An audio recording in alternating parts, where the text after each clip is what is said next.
Good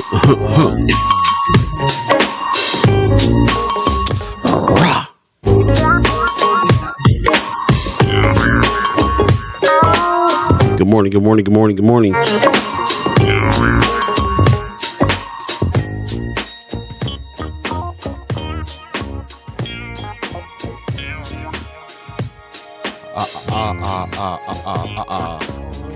Check 1 2 1 2. Check. This thing on.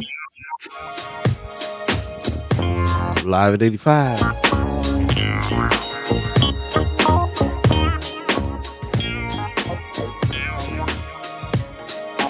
First Sky Omaha Radio, First Sky Omaha in the morning. In the morning.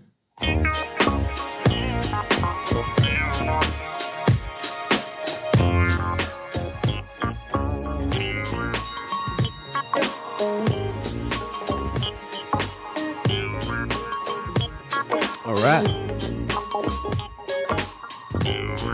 Check this thing on. Can you hear me? Let me check 1 2. Check.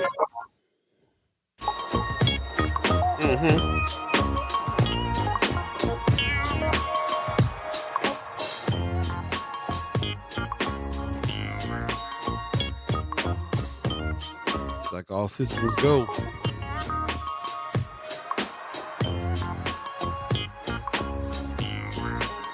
Have more good tech Live days at than 85, bad. boss. Nice. Yeah.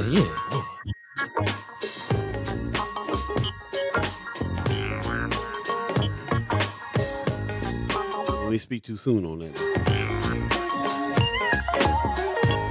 All right. Good morning, good morning, good morning, good morning, good morning. You're listening to First Sky Omaha Radio, First Sky Omaha in the morning. In the morning. All Beeee, Buddi3 Da Gawd, all of you chat chimers, ghost listeners, radio listeners. You all right over there? You good? Am I? Yeah. Okay. Just wonder. Yeah, it was a little off on the timing there, so I don't know if it was a glitch or. Yeah, you spoke too soon. Oh, that's what I spoke too soon. Okay. Yeah. That announcer glitch is a real thing, man. I don't know if you ever watch sports. It's a real thing. It has happened more times than I can count. The announcer be like, "Yeah, such and such has gone 8 for 8 for shots and hasn't missed any free throws." And as soon as he say that, he misses. My cousin Milo has a theory. As soon as you say something good about something, man, it's wrong. Yeah, man. Thanks for joining us this morning on this Monday, November 13th, 2023. Year is flying right by. Looking forward to 2024, man. I think 2024 is gonna be good. So I'm anxious for it to get here. But man, yeah, like zooming right by. Oh yeah, time. Don't believe in concept of it because it's just so it can move faster or slower. And it really is based on your perception of the thing. Pretty much. Yeah, you ever be at work, you look at, you get to work, just be working, look up, like 2-3 hours and pass by. You're like, oh, okay, this day is moving. Next thing you know, it goes the other way for me. I look at the clock like it gotta be 12 o'clock now. I look at it. I look at it at 9 and then 9:15. Like it gotta be 12 o'clock at 9:15. It's only 15 minutes. Yep. Like, the slowest day ever. Man. So yeah. At any rate, whatever time it is, we thank y'all for waking up with us. Yeah. And joining us. All the good mornings coming in. Yep. Yeah. Especially Pops over here on the West Coast, man. Got to get up extra early to catch the live. So appreciate you, Pops. Yes. He says good Monday morning, First Sky, and mad love from Las Vegas. Appreciate you. Ready for the Grand Prix to come? Grand Prix? Yeah, the Grand Prix is coming to Vegas, man. I don't know nothing about no Grand Prix. What? Yeah, they driving through the streets. Oh, okay. It might be fun. We'll have to check it out. I did get to, when I was out there, I did get to see while I was on the plane, I got to look over and see the big dome. Oh, really? As close as I got, yeah. How big is it? Like, it's part of the skyline over there, so it must be pretty big. Man. Yeah. Man, I've seen like images of like people can see the dome outside their hotel window and there's like an eye on it, like looking in their window when they wake up. Kind of creepy, but yeah. Super dope though, super dope. Yeah, that's one thing I love about that kind of stuff, man. The technological advances and especially in architecture, is going to happen in places like Vegas first, and that's pretty. Yeah. I like it. I like Oh, it, oh no, I saw the U2 concert in there. Would you go to a show in there? Would you? man. I can't wait to go to a show in Man, there. I don't know if the screens and all the lights. I don't know how that might affect. I don't know. Yeah, it's total immersion. You know, like I said, man, I'm from California. That means I'm from Disneyland. That means Okay, okay, total immersion is what we're going after. So I'm okay. really anxious to see it. Really anxious to see it. Dope. They used to have rides and stuff where they had that kind of technology. This huge screen in front of you that's kind of bowed, so your peripheral vision can see parts of it and all that. And you're like on a hang glider floating through the sky and all that kind of stuff. Actually, So super dope. that man reminds me. Man, you just took me back to my childhood when I was a wee young god. Family trip to Universal Studios. There was like a Yes. Spider-Man ride that was like that, and they had like fire coming out you, and Yeah, man. Yeah, that's what yeah, I'm saying. It's dope. Yeah, yeah. I'm Okay, real anxious to hit that dome, man. okay, I hope we okay. get something like that here. Really, Yeah, that would be super. I mean, it's the future. When you talking about new venues, you'll be making the volume everywhere for sure. man. Just when downtown gets a new amphitheater, it's all obsolete. Right. Kimber Snipes gives us a good morning. Good morning to you. Appreciate you. Also, Leia Keister's in the chat this morning saying happy marvelous Monday to all. Thank you, thank you, Okay, thank you. I know you're out knocking doors and stuff already, so it's going man. down. Political season is getting hot. Sounds like boots to the roots. And Boots to the Roots, season 6. Wanda Lewis gives us a good morning. What's happening? What's happening? Judy Prinzer says good Monday morning.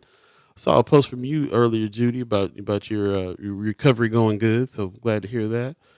Christy Nor gives us a good morning. I know that you're another Boots to the Roots person too. So let us know how the door knocking is coming, if it's going to happen, and when it's going to happen, and who's in this, who's going in, who needs to be in the seats is the real question. Yeah, man. Who needs to be in the seats? Who's everybody backing? Where's the 'Cause I know candidates? y'all have already got some candidates in mind, so let us know. Mark Matter gives us a good morning. What's happening, man? Appreciate you and your column. Been checking out your column, and yeah, it's really informative. Also, I saw you on TikTok with some stuff over there, so I'm like, Hey, okay, doing the thing. Mama God gives us a good morning first, Sky. Good morning, Mama God. my Appreciate you. dukes. Marlon Harrison says, starting off my birthday right with First Sky Omaha chapter 29. That's what's Okay, hey, happy born day, brother. That's what's going on. yeah, That's what's up. yeah. Appreciate the articles that you've been putting in Friends of First Sky Omaha too. That's really great. We're gonna definitely talk about some of those today. Oh yeah, one of the co-hosts. Yes. Mira Sanchez in the chat says, if I'm last to show up at a 4-way stop and everyone is stuck on stupid, I go first. I consider myself in the future, and I left them. I left them, and I their glitch. What? You Left them messed in up their the end of glitch. that. Yep. In their glitch. Okay. Okay, that's your concept of time. Consider yourself in the future. I like that. That's funny. I went first, so I consider myself in the future. In the future. Amy H. Dot gives us a good morning. What's happening, Amy H. Dot? We got to catch up. More Yeah, stuff. yeah. Mark Manor says the Sphere is already underperformed and lost a lot of money. It's new. I bet they figure it out. If they can't make money off the initial curiosity, it could be a long road. Man, Vegas knows how to turn Yeah. things around. I They'll think they'll figure it be all out. right. They'll Yeah. figure it out. I've already heard of a few, mega promoters like Dana from the UFC.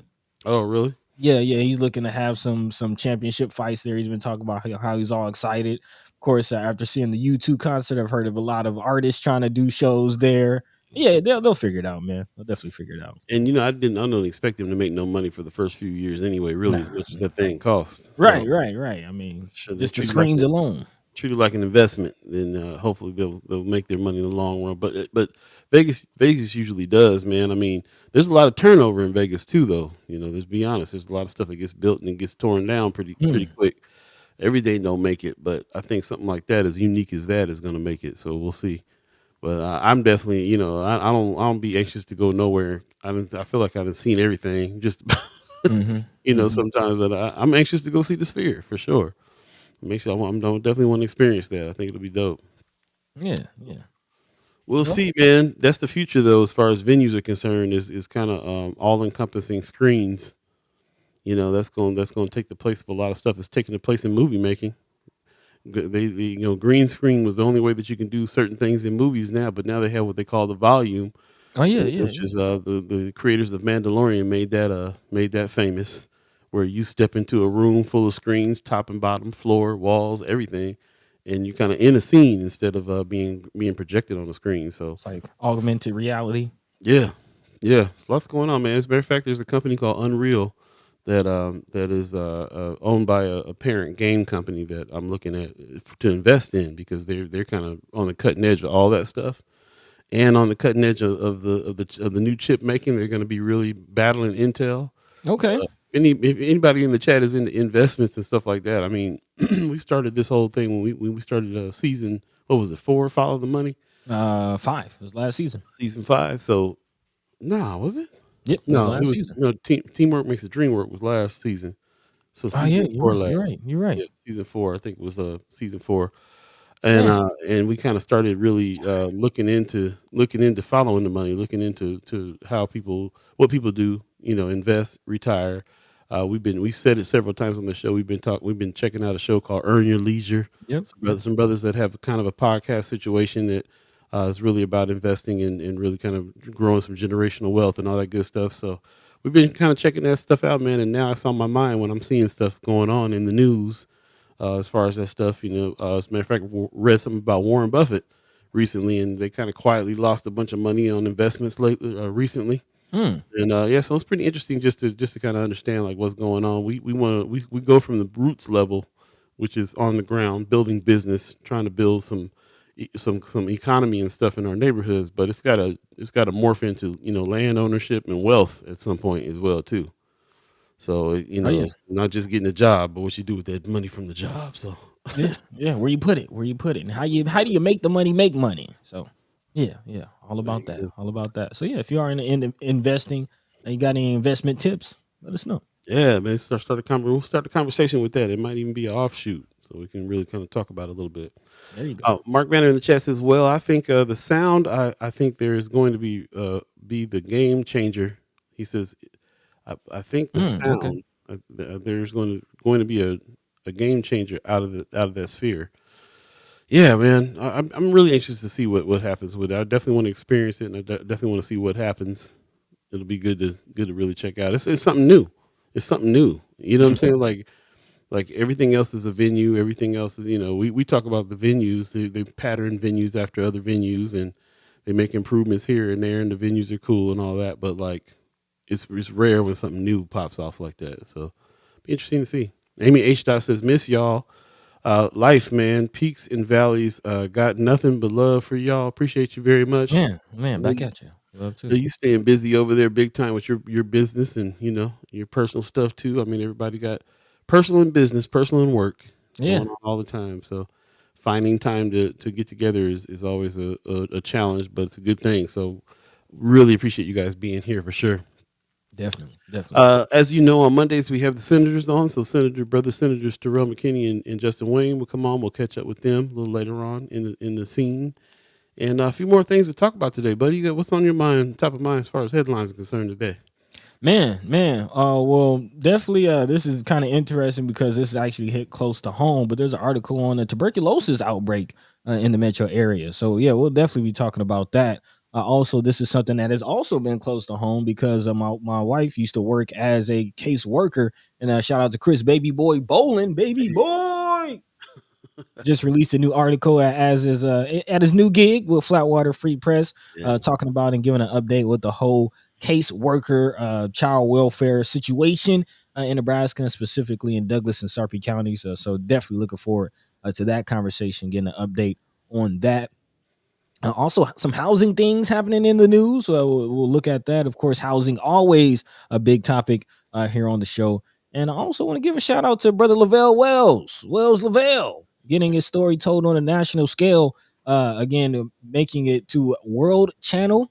I guess is a national channel coming out of New York. You said. That's what I Yeah, heard. telling his story, man. A very, very profound story. Big shout out to that brother.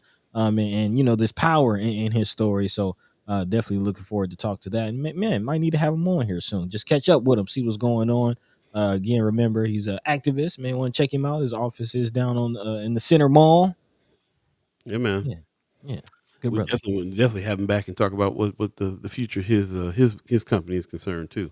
Yeah, man. Yeah, man. Also, we did have Rastakora on Friday, brother Rastakora from Jamaica, again fighting that food war, reminding us that health is wealth.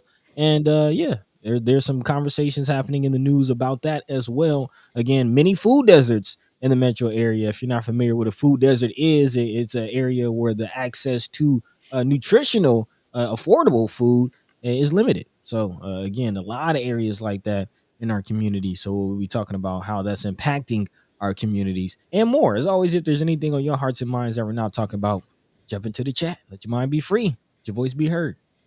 That's it. Fresh edition of First Sky Omaha in the morning happening right now. Let's Let's go. start the show.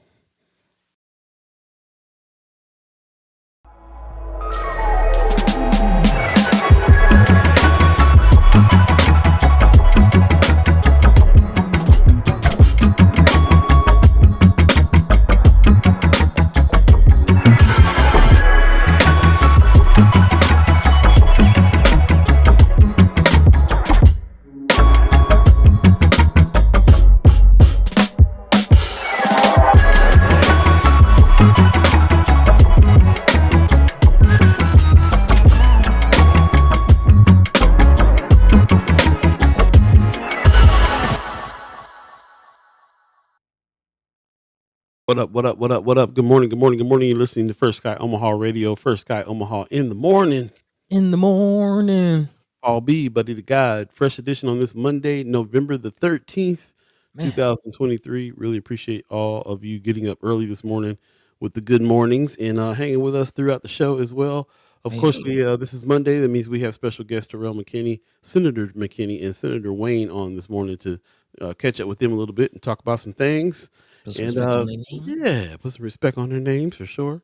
And a whole bunch of other stuff in the news. Let us know what happened over the weekend. If you guys went to any of the events that we talked about in the Haps on Friday, or what's going on. And of course, we do Haps every time we do the show, even though we try to have a little bit more of extensive Haps on Friday. But there's stuff that goes on during the week too. So if there's anything that's happening this week that's important that needs to be checked out, and everybody maybe show up and fight for or whatever we need to do.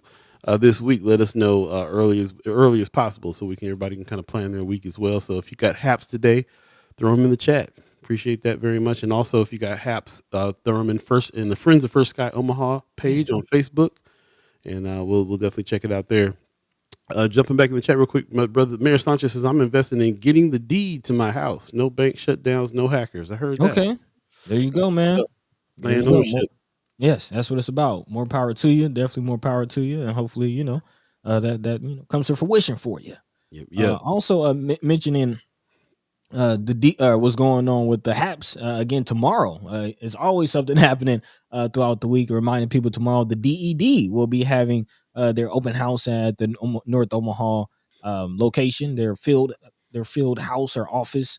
So yeah, definitely. If anyone is still going through that process, if you applied for this whole second round of grants, this will be a good time for you to check it out. Or if you just have questions about what the DED is doing, even if you didn't apply, again, there's many other programs beyond the LB 531 funds and the North and South Omaha Economic Recovery Act. There's a lot of programs that the DED are doing. So again, if you're interested in finding out more, open house going down tomorrow, I believe at 7:30.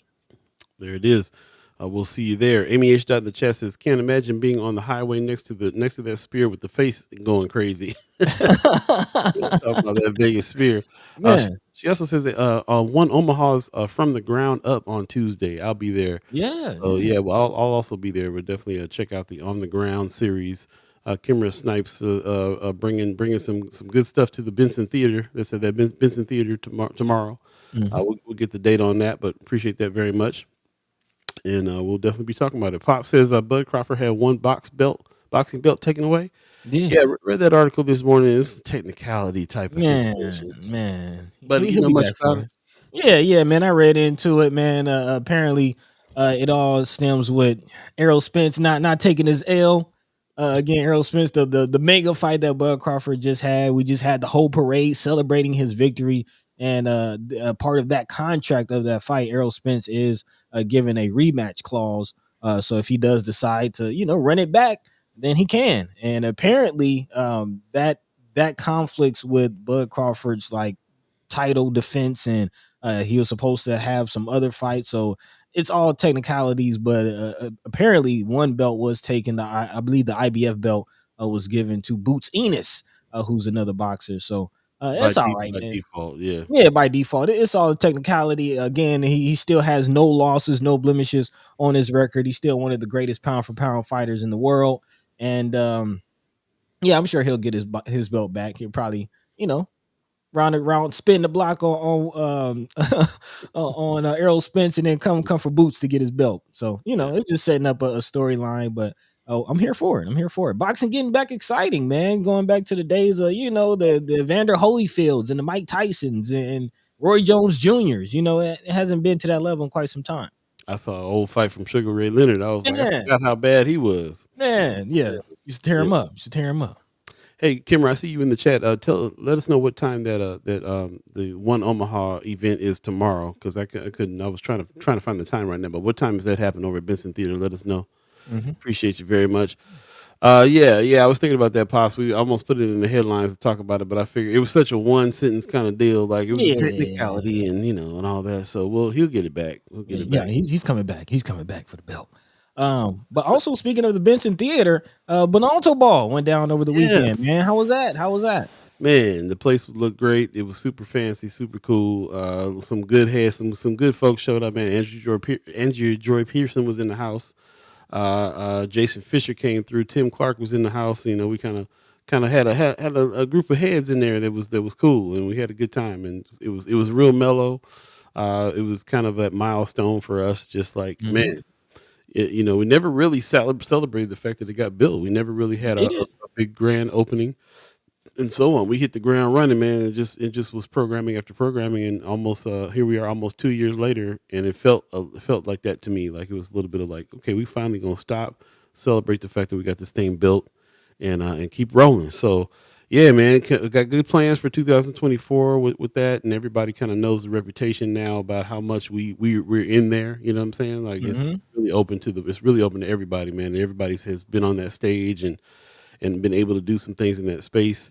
Man, And it's for it to be such a high tech fancy joint, man. It's real cool that we all got access to it the way we do. So real, man. real proud of it. Real proud of what's happening. I'm proud of my friend Amy, who spent the last 13 years getting this together, of her life putting this thing Big together, shout out and to then Amy. it's significant. We had this ball on the 100th anniversary of it being built. So it was called the Bonalto Theater back in 1923 when it was built, and so we just had the Bonalto Ball, which is just dope, man. It's dope that it's back. It's back up.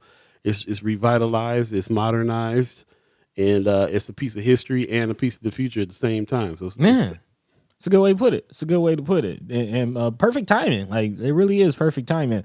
Very, very interesting. Definitely happy to see Amy and the whole team. Of course, we have helped over there with the even back in the B-side days. So it's definitely beautiful to see this come full circle. big Big shout out to everybody who came out. Saw Michelle out there chilling. So yeah, big shout out to everybody who was out there celebrating. The Benson Theater. And if you haven't been there, go. It's a beautiful, like I had to make sure I checked it out when I came home. Beautiful, beautiful venue. I mean, as soon as you pull through Maple, like you'll see it shining. You'll see the light shining. You'll see the kiosk and everything. Perfect for plays. If you have any corporate banquets that you're trying to do, man, it's dope. It's dope. So definitely check it out, man. Shout out to Amy Ryan. Shout out to you, Paul, the whole team at the Benson Theater. Good job. Good appreciate it, job. man. That's what's up. Kimmer saying 6 o'clock that One Omaha's from the ground up is going to be happening. That's Tuesday at 6 o'clock over at Benson Theater. Okay. Come check it out, man. It's going to be great. I hear a whole bunch of people saying they're going to come to this, so we might have some even more heads than last time, Kimmer. So I can't wait. Chat's going off pretty good, man. Wells Lavelle's in the chat. What's going on, brother Hey. Lavelle? We definitely saw your article there, man. As a matter of fact, we might be jump in and start talking about it since you're here with us. Appreciate you coming on through, and it's good to see you get recognized, man, for the stuff that you're doing, work that you're doing, and everything, man. Really, really appreciate that. That people are paying attention that way. That's what's up. Yeah, getting your flowers while you can still smell them. Yep. Before we get into that, Stephen Abraham says we made it through another rotation. Good morning, Grand Rising, everyone. Appreciate you, brother. Indeed. Yeah. Gwen Easter gives us a good morning. Appreciate that. Good morning to you. And yeah, man, that woman, Miss Erica Phelps says, I'll be there. You'll be there too. Tuesday at 6 o'clock, man. It seems to be going down in Vincent Theater. As a matter of fact, come on at 5 because we're gonna have a little happy hour too. Yeah, in the We'll front have have room. a little cocktail and then hear some good conversation at 6. Might be good. Might be good. Yeah, yeah.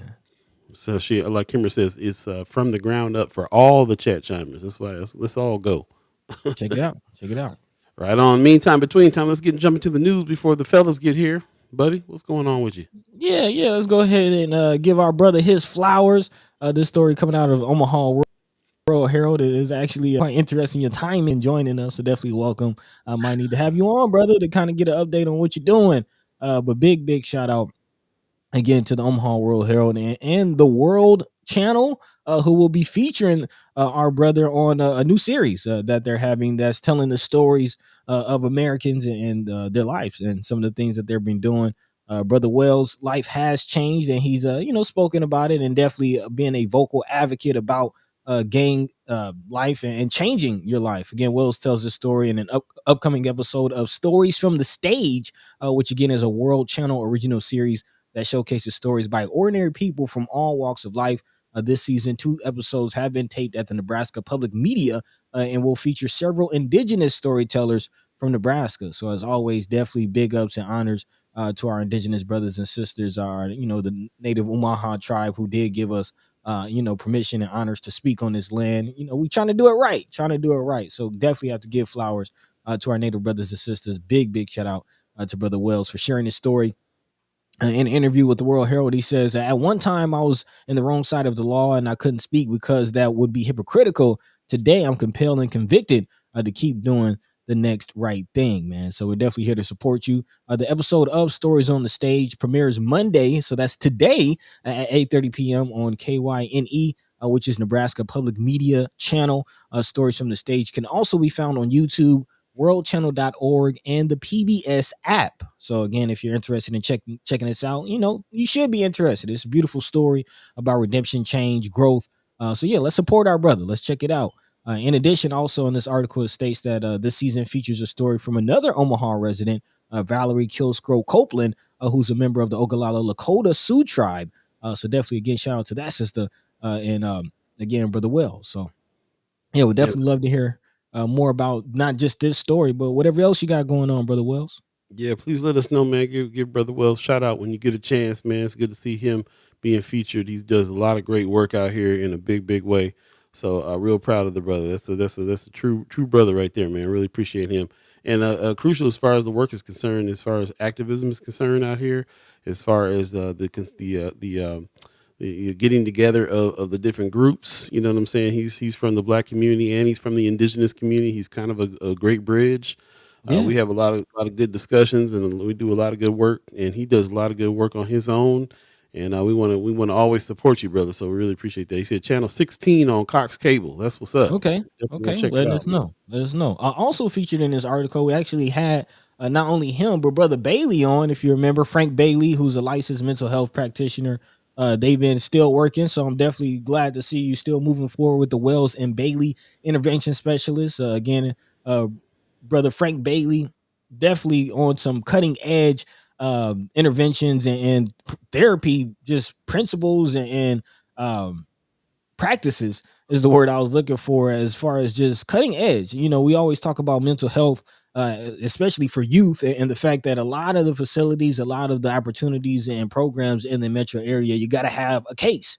You have to have some kind of interaction with the police before you can even get the help that you really need to stop from those things actually happening. But again, it looks like Brother Wills and Bailey are definitely poised to step into that arena as well. And Brother Wells having, the experience to really give them the real. So yeah, looking Yeah, forward to hearing more on that. we'll have to have you on, brother Wells, and talk a little bit more about what you guys got going on now. Promote the everything that's happening. We always are putting it out there to help support by using your dollars, using your time, and all that good stuff. So, and their organization is definitely one of these ones that we want to support out here. So we'll definitely hit you up, bring you on the show, and talk a little bit more about that, man. But congratulations, Yeah, for real. definitely congratulations. And especially anytime, we're doing it for the kids, doing it for the babies. We got to elevate that. We got to elevate that. We'll actually be talking about it here in a little bit. Definitely would love to get into it with the senators about what's going on with the state's child welfare system. So, again, that's still in shambles. Anytime somebody is helping and trying to fill that gap as far as addressing our youth, man, big ups, big ups. Like I said, we got to elevate. Most deaf. Shifting gears real quick, man. Mama God just put a post into a comment in the chat here, and I'm feeling for you. She says prayers Thank for Mama God, please. She says I was at the tail end of my 7-month medical journey after the diagnosis of retina detachments in both eyes. I went to a doctor last Monday, thinking I was going to get my glasses prescription, but instead was informed I now have ocular tuberculosis. Wow. She says there's an outbreak of YB here in Omaha, so be careful. My treatment will most likely take another 6 to 9 months. Be careful, everyone. Yeah. So I wasn't sure if my Dukes wanted me to share that personal, medical information, but thank you for being transparent. Thank you for sharing that and hopefully being able to warn others. Because yeah, that is another story that we have. I don't know if you want to go ahead and just jump into it, Paul. Yes, yeah. Let's go ahead and do that. Appreciate the segue there, and absolutely prayers for you, Mama God. And let Yeah. us know anything we can do to help Yep, for yep. This sure. coming out of Channel 3 and Douglas County Health Department, who's reporting that they recently learned and confirmed cases of active tuberculosis just early last week on Tuesday. They quickly partnered with Westview YMCA and learned of more than 500 possible exposures. Justin Frederick, department deputy director of Douglas County Health Department, says we immediately consulted with our medical advisor, knowing that children are at higher risk for severe disease and rapid onset of tuberculosis. The exposure may have happened at the facility's drop-in care, known as Child Watch. Parents of exposed children will have received a letter from that YMCA that either says whether their children were exposed and the date that that exposure happened, or if they were not exposed. That's according to Dr. Lindsay Hughes, who's a health director for Douglas County Health. The time frame of exposure is from late spring into late October, so possibly over the summer, anytime during that time. There will be a clinic on Saturday and Sunday at Children's Nebraska for kids who are exposed in the last 10 weeks and are under age of 4. Also, the Douglas County Health Department will hold clinics next week at the Westview YMCA for kids over the age of 5 or kids exposed more than 10 weeks ago. That's from late May until August 21st. Frederick also says if you develop tuberculosis disease, it does not go away without treatment. So it is critical, and especially critical with young children. A few facts about tuberculosis: it is treatable. TB cases are relatively rare, but Douglas County Health is experienced at managing them. Douglas County had about 15 confirmed cases in 2022 and had 15 cases through September of this year. The CDC has reported more than 8,000 cases this year throughout the United States. Symptoms include cough that lasts for multiple weeks, chest pain, coughing up blood or sputum, weakness, fatigue, weight loss, no appetite, chills, fever, and night sweats. So definitely not something you will want to deal with. And Dr. Hughes also says the key here is that those symptoms, it's not like a cold where you have to have it for 3 days and it goes away. Symptoms of tuberculosis tend to linger for quite some time and then even progress and get worse as time goes on. If you are a parent with questions, it says call 402-444-3400. Again, that's 402-444-3400 to reach the Douglas County Health Department. But as you see, it's not just children. Mama God just said that she has it now in her eyes.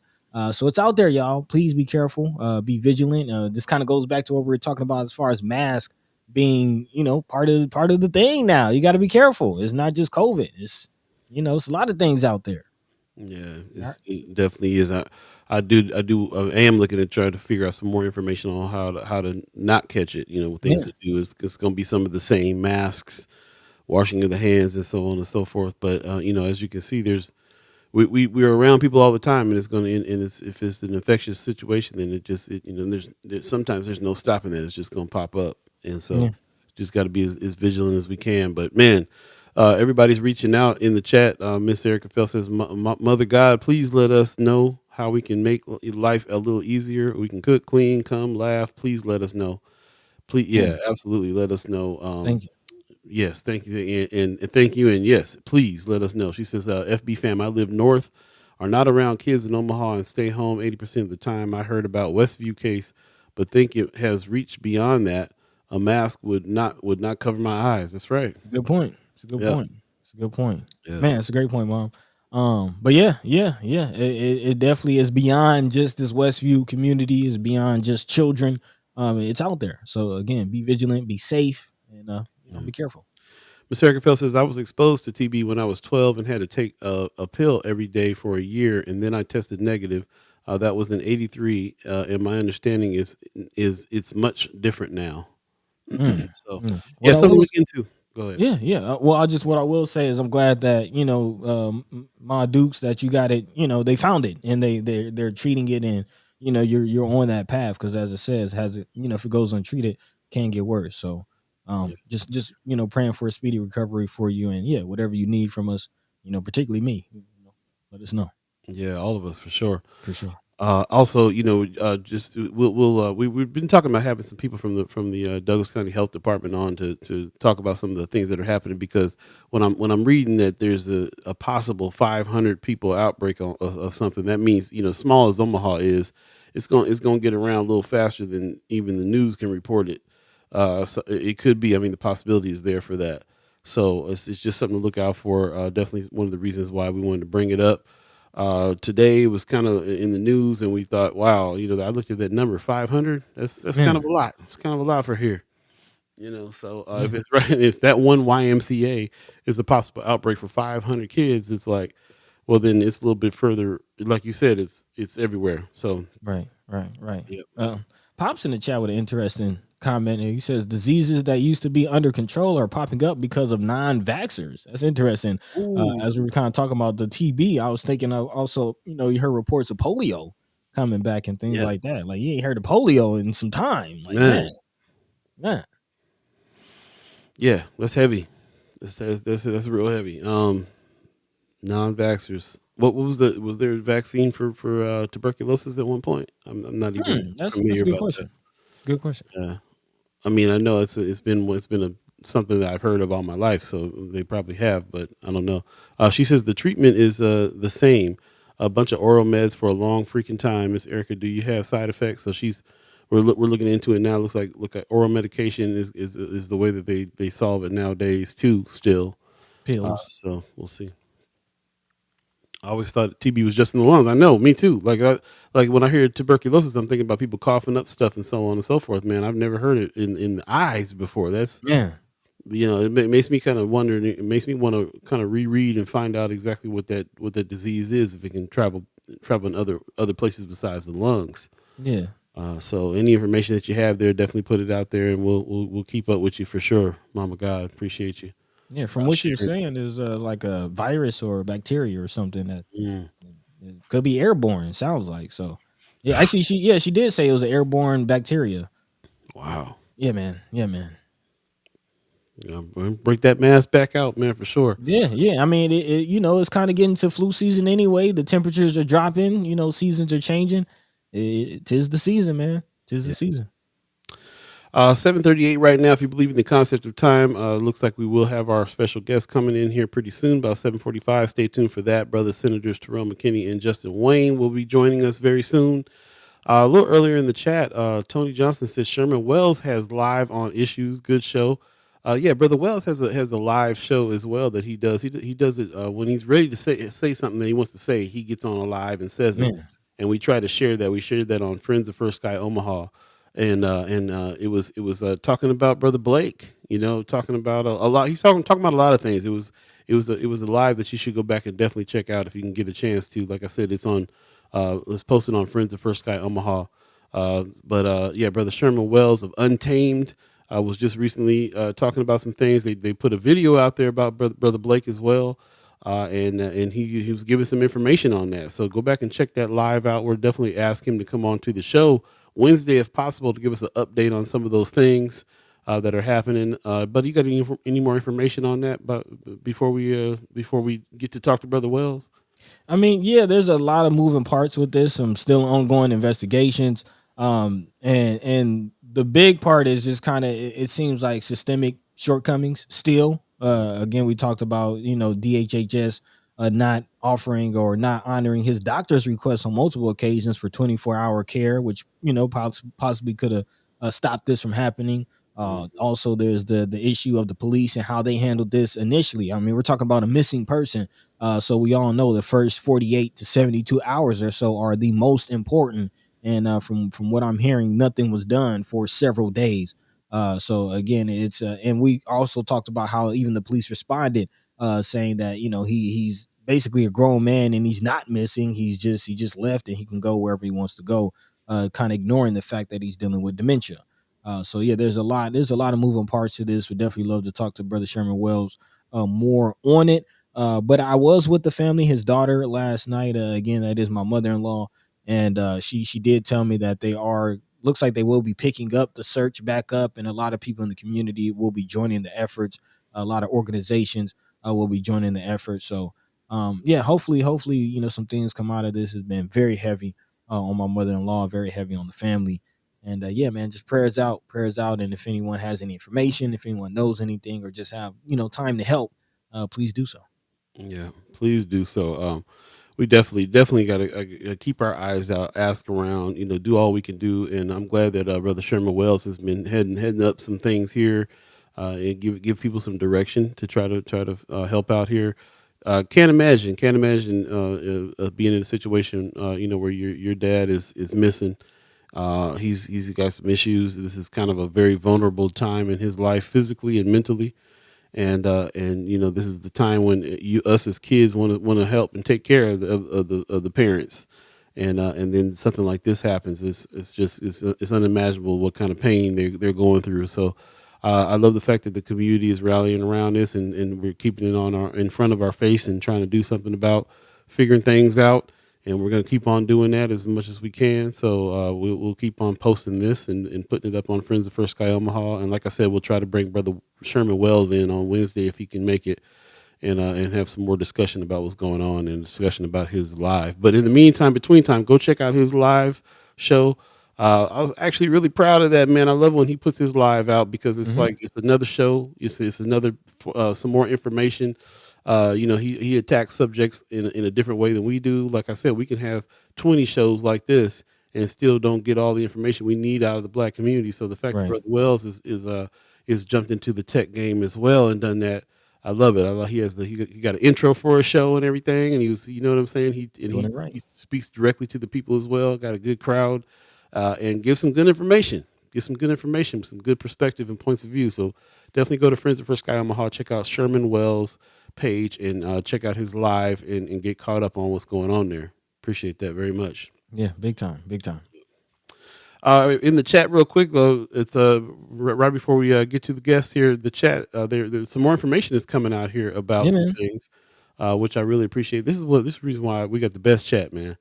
We got the we get the best chat. We start talking about some things, and all of a sudden, great information starts coming out. Miss Erica Felt says tuberculosis is not a common or required vaccine in the U.S., but is in some other countries. Hmm. She says, I don't recall any side effects to the meds, but I was a kid, so we'll see about that.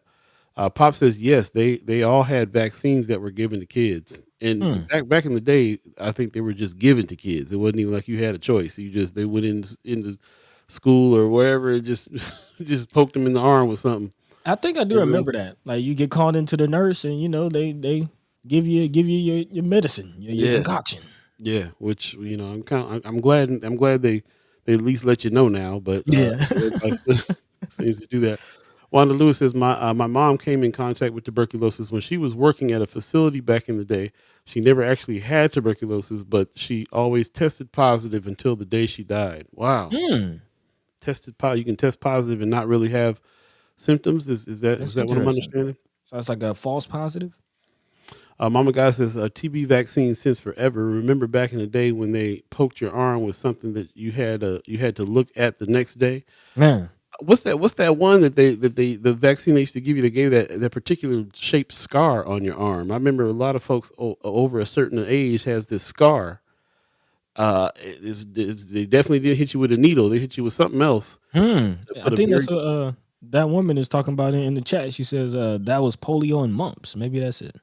I don't think so. Well, it No? may be. I'm not sure. I'm not sure, to be honest. Marianne Williams got some really great information here. More information. She says ocular tuberculosis can cause uveitis. It has chronic. I have chronic uveitis caused by rheumatoid arthritis, and it can lead to permanent vision loss and blindness. Yeah, Wow. man. Yeah, man. Yeah, man. Pray for Mama God, man. Stakes is high. Yeah, Praise Mama God for sure. I'm yeah, glad you caught it. I hope they can do something about it for sure. definitely. Rome's reviews telling us to remind us hit the like button on YouTube. Appreciate that very much. Miss Erica says that was polio and mumps. So you had it closer, buddy. Polio and mumps gave you that weird scar on your arm that I used to Hmm. see all the older folks have. Mama Guy says Brother Wells said on his live show that the community's video helped push the investigation. So definitely look at that video as well. I believe that's on Friends of First Sky Omaha too. Like I said, we'll dig deeper into this and ask Brother Sherman Wells to come on Wednesday Yeah, so yeah. we can talk about it more. Mr. Rickenfeld says that's what happened to me. My friend's mother had drug issues and exposed us to TB. I tested positive for exposure, but didn't have it actively, which is why I had to take a pill each day for a year. Mm, She says polio is what left the scar on people's arms. That polio man. vaccine. Man, Pop's coming in also. He says, I always tested positive for TB in school, but never had it. Wow, learning something about it for sure. Man. Yeah. So I appreciate all the information. Definitely keep on digging into some of the whatever research there is to dig into, and Yeah. also like I said, we want to leave it with Mama God that you got all the chat chimers here that got your back, and let us know if there's anything that we can do to help for sure. Man.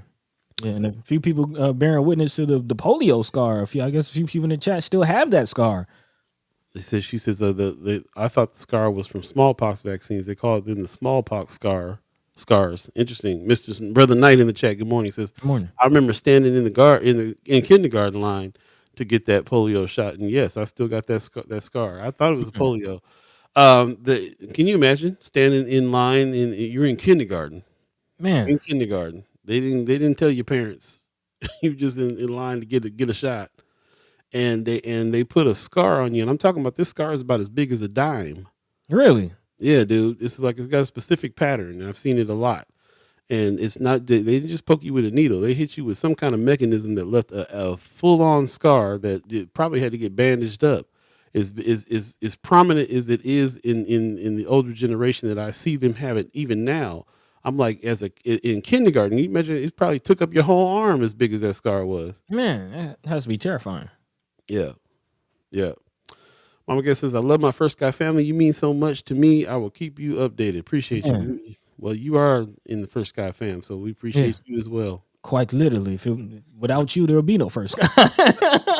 Quite literally. Quite literally. So yes, thank you, thank you. Yep, yep. While we're waiting for our special guest to come on in, why don't we jump into another subject here Yeah, yeah. yeah. Let's go ahead and tee it up, man. This is again a conversation that I would love for the senators to join in, talking about our state's child welfare system. Again, we're talking about the kids, talking about experiences of our children, and very, very interesting and quite sad, to be honest, what's going on with all the children in our foster care system, specifically in Douglas and Sarpy County, which, according to Chris Baby Boy Bowling in his latest article with Flatwater Free Press, accounts for over or about half of the state's child welfare system. Again, Douglas and Sarpy County alone accounts for about half or even over half of the state's child welfare system. Which is interesting when you look at how bad the situation is, even since taking over from the St. Francis Ministries situation, which we've talked about many times here Mm. on the show. But again, if you're not familiar, St. Francis Ministry was the organization that managed the state's child welfare system for a few years, taking over and underbidding the previous provider, and then coming back and asking for more money that actually surpassed the previous providers ask, which is very interesting. And then there's a lot of controversy about where some of the money was going. Again, some in the chat have mentioned there are, baseball tickets that were purchased from the governor, the then governor Pete Ricketts' family's baseball team, the Chicago Cubs. High price dinners, first class flights, things like that. Very, very interesting situation. And since then, of course, St. Francis has lost that contract, but it does not look like there has been a huge uptick in change with the agency. Again, the Department of Health and Human Services is saying in this article that it may take several years for this to change. But again, in that time, in those several years, the 2 to 3 years that they say it will take to see more progress following the St. Francis removal, children are hanging in the balance. Children's lives, parents, families are hanging in the balance. And according to some experts, children are going to get hurt. Marcia Lowry, a child welfare attorney for more than 50 years and a founder of two reform organizations, says there's a fundamental question of whether you have enough workers or not, and clearly you don't. She goes on to say, and if the state doesn't do something about it, you're going to have a miserable child welfare system and kids are going to get hurt.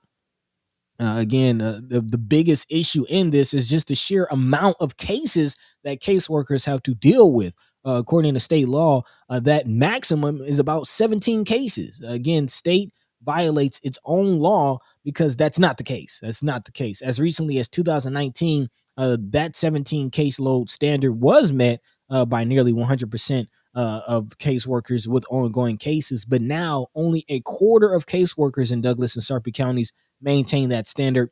They're carrying massive caseloads, which experts say leads to burnout, of course, turnover, and families bouncing from worker to worker. Experts interviewed by the Flatwater Free Press called the situation shocking and disgraceful.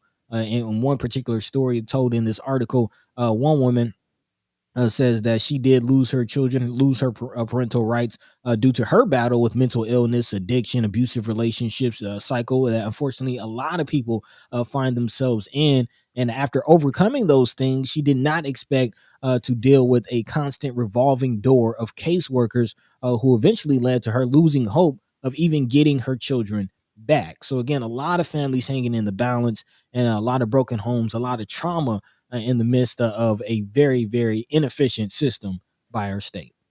Man, shout out to Flatwater Free Press for this article. Shout out to Chris Baby Boy Bowling Baby boy. for digging in. He's been digging in for a while, and man, just bringing this stuff out. This is stuff that we've been talking about for a long time, and it's good to have some kind of definitive article and facts about this situation going on. So it's really unfortunate that because the people who are suffering here are the kids. Man. That's who's going to suffer. And not just the kids, but these parents who are again working through trauma that they might have, incurred as children and not trying to pass that on to their children and trying to just get their lives together and get their children back.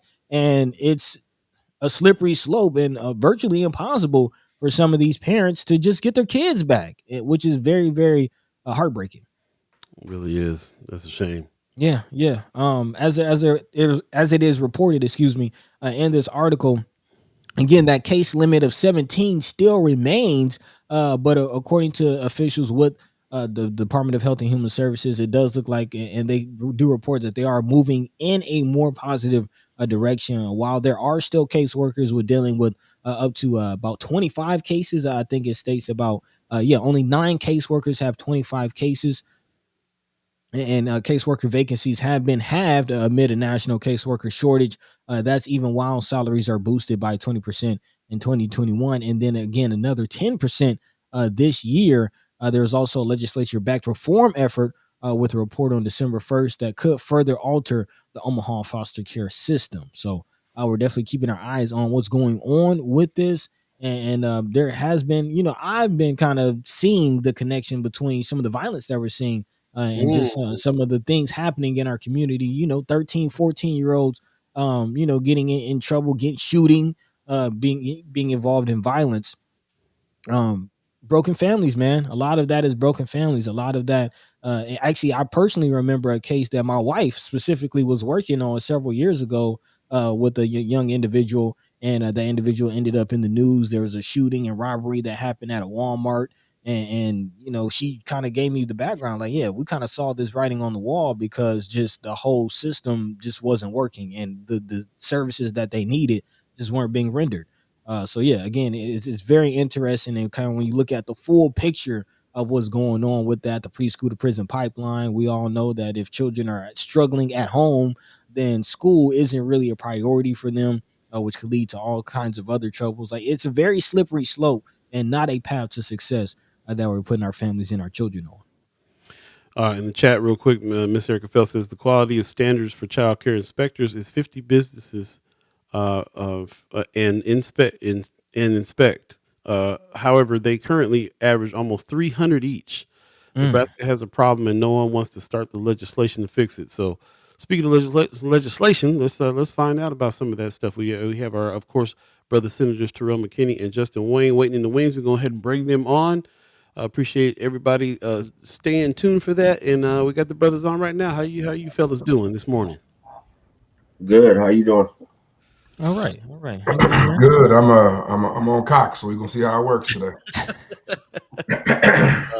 It's a mixed bag when it comes to Cox Cable. So Yeah, we'll see. yeah. We appreciate you joining us. Yeah, definitely appreciate you joining us. I had a little bit of a long weekend. I'm a little sleepy this morning, but I'm here and fired up, ready to go. So, how was you guys this weekend? Get some rest. Good. Yeah, just chilled out. I didn't do too much. Okay, take it easy. How about yourself, Senator Wayne? Ref Okay. basketball. Okay, how's that going? Man, I'm down 10 pounds, so I figured they could pay me to lose weight. Hey, there you go. I need that. I need a job like that. That's Man, they're chasing them babies up and down the court. Yeah. Well, like I said, I definitely appreciate you guys coming on this morning. We were just in a discussion here about what was going on. There was an article in Flatwater Free Press that Chris Baby Boy Bowling wrote about what was happening with the foster care system. I think Miss Erica Felt was talking about legislation to fix the problem of child care inspectors. You guys got any insights on what's going on with child care in the child care inspectors situation and all that? I mean, it's been an issue. I think I was on a task force that looked at St. Francis before the state got rid of them. It's just it's just an overall problem. I mean, they can't hire enough people. People quitting all the time. Like it's even the people that they hire. When you come in and then your caseload is so high, they don't stay. So I don't know the solution to it honestly, because yes, they do need to hire a lot more people, but with the caseload so high, I don't know how they're gonna pull it off. Honestly, it's just a mess. So we've been talking about this one for a couple of years because of course, like Pete Ricketts was in the news at the time, and there was there was some scandal going on with that whole situation, and it had to do with money. It had to do with they hired this other company to come in who underbid everybody else. What was the name of that company, buddy? You're talking about Promise Ship. It was Or you talking about St. Francis Ministries? Yeah, St. Francis is the one who underbid Promise Ship. Promise Ship was the previous provider. Right. Got it. Yeah. Okay. St. Francis came in, underbid everybody, and then kind of held them hostage. Like, we can't do anything else till you give us some more money. And then there was misappropriation of funds. It sounds like, and stuff going on, and anyway, long story short, it seems like if they threw enough money at this, they can hire people. They can hire more people, get cut some caseloads down, and so on and so forth. So where does that money come from? Where, if we're following the money there, how, if the solution would be to get this industry more money, how would that work? Yeah, or is it not just the case of money? Is it deeper? I mean, DHHS has like a $4 billion budget. I mean, yeah, legislation could be passed to hire more people, but even then, we pass bills all the time, and agencies don't carry out the law necessarily. Like, we could give them the money, but what changes are they going to do to actually make sure they can retain those people? And I think that's the biggest issue, is leadership from the top down. I do think, and I would support legislation to hire more people, and so we can have a better system. I just think that the other thing we got to look at is the agency itself is more of the problem than the money. Yeah, what are they doing with that money? Are they helping the kids out, or are they going to baseball games in Chicago? Yeah, I mean, that was definitely my question. It is reported in the article that the department went out with a directive for like 9 months. Right, Can you turn your volume down there, by the way. Yep. Yeah, appreciate you. But yeah, again, the director for the position for the director of that program went vacant for 9 months, according to this article. So yeah, talking about lack of leadership, I could definitely see that being a problem. Yeah. What say you, brother Wayne? You got any insights on what could happen there? Because we were just talking about if there's more money needed to hire more staff in order to cut some of these caseloads down. Legislation can help that. But like brother McKinney was saying, you can get them more money, but what are they doing with it? What's going on? How do we do something to fix the leadership and the top down situation there, so they spend that money wisely if they ever get more. Well, first, the internet failed again, so we're gonna start with the phone again. But You and I don't good? know You how my good? volume's working. I don't have my headphones on like I usually do. But We hear you. We hear you.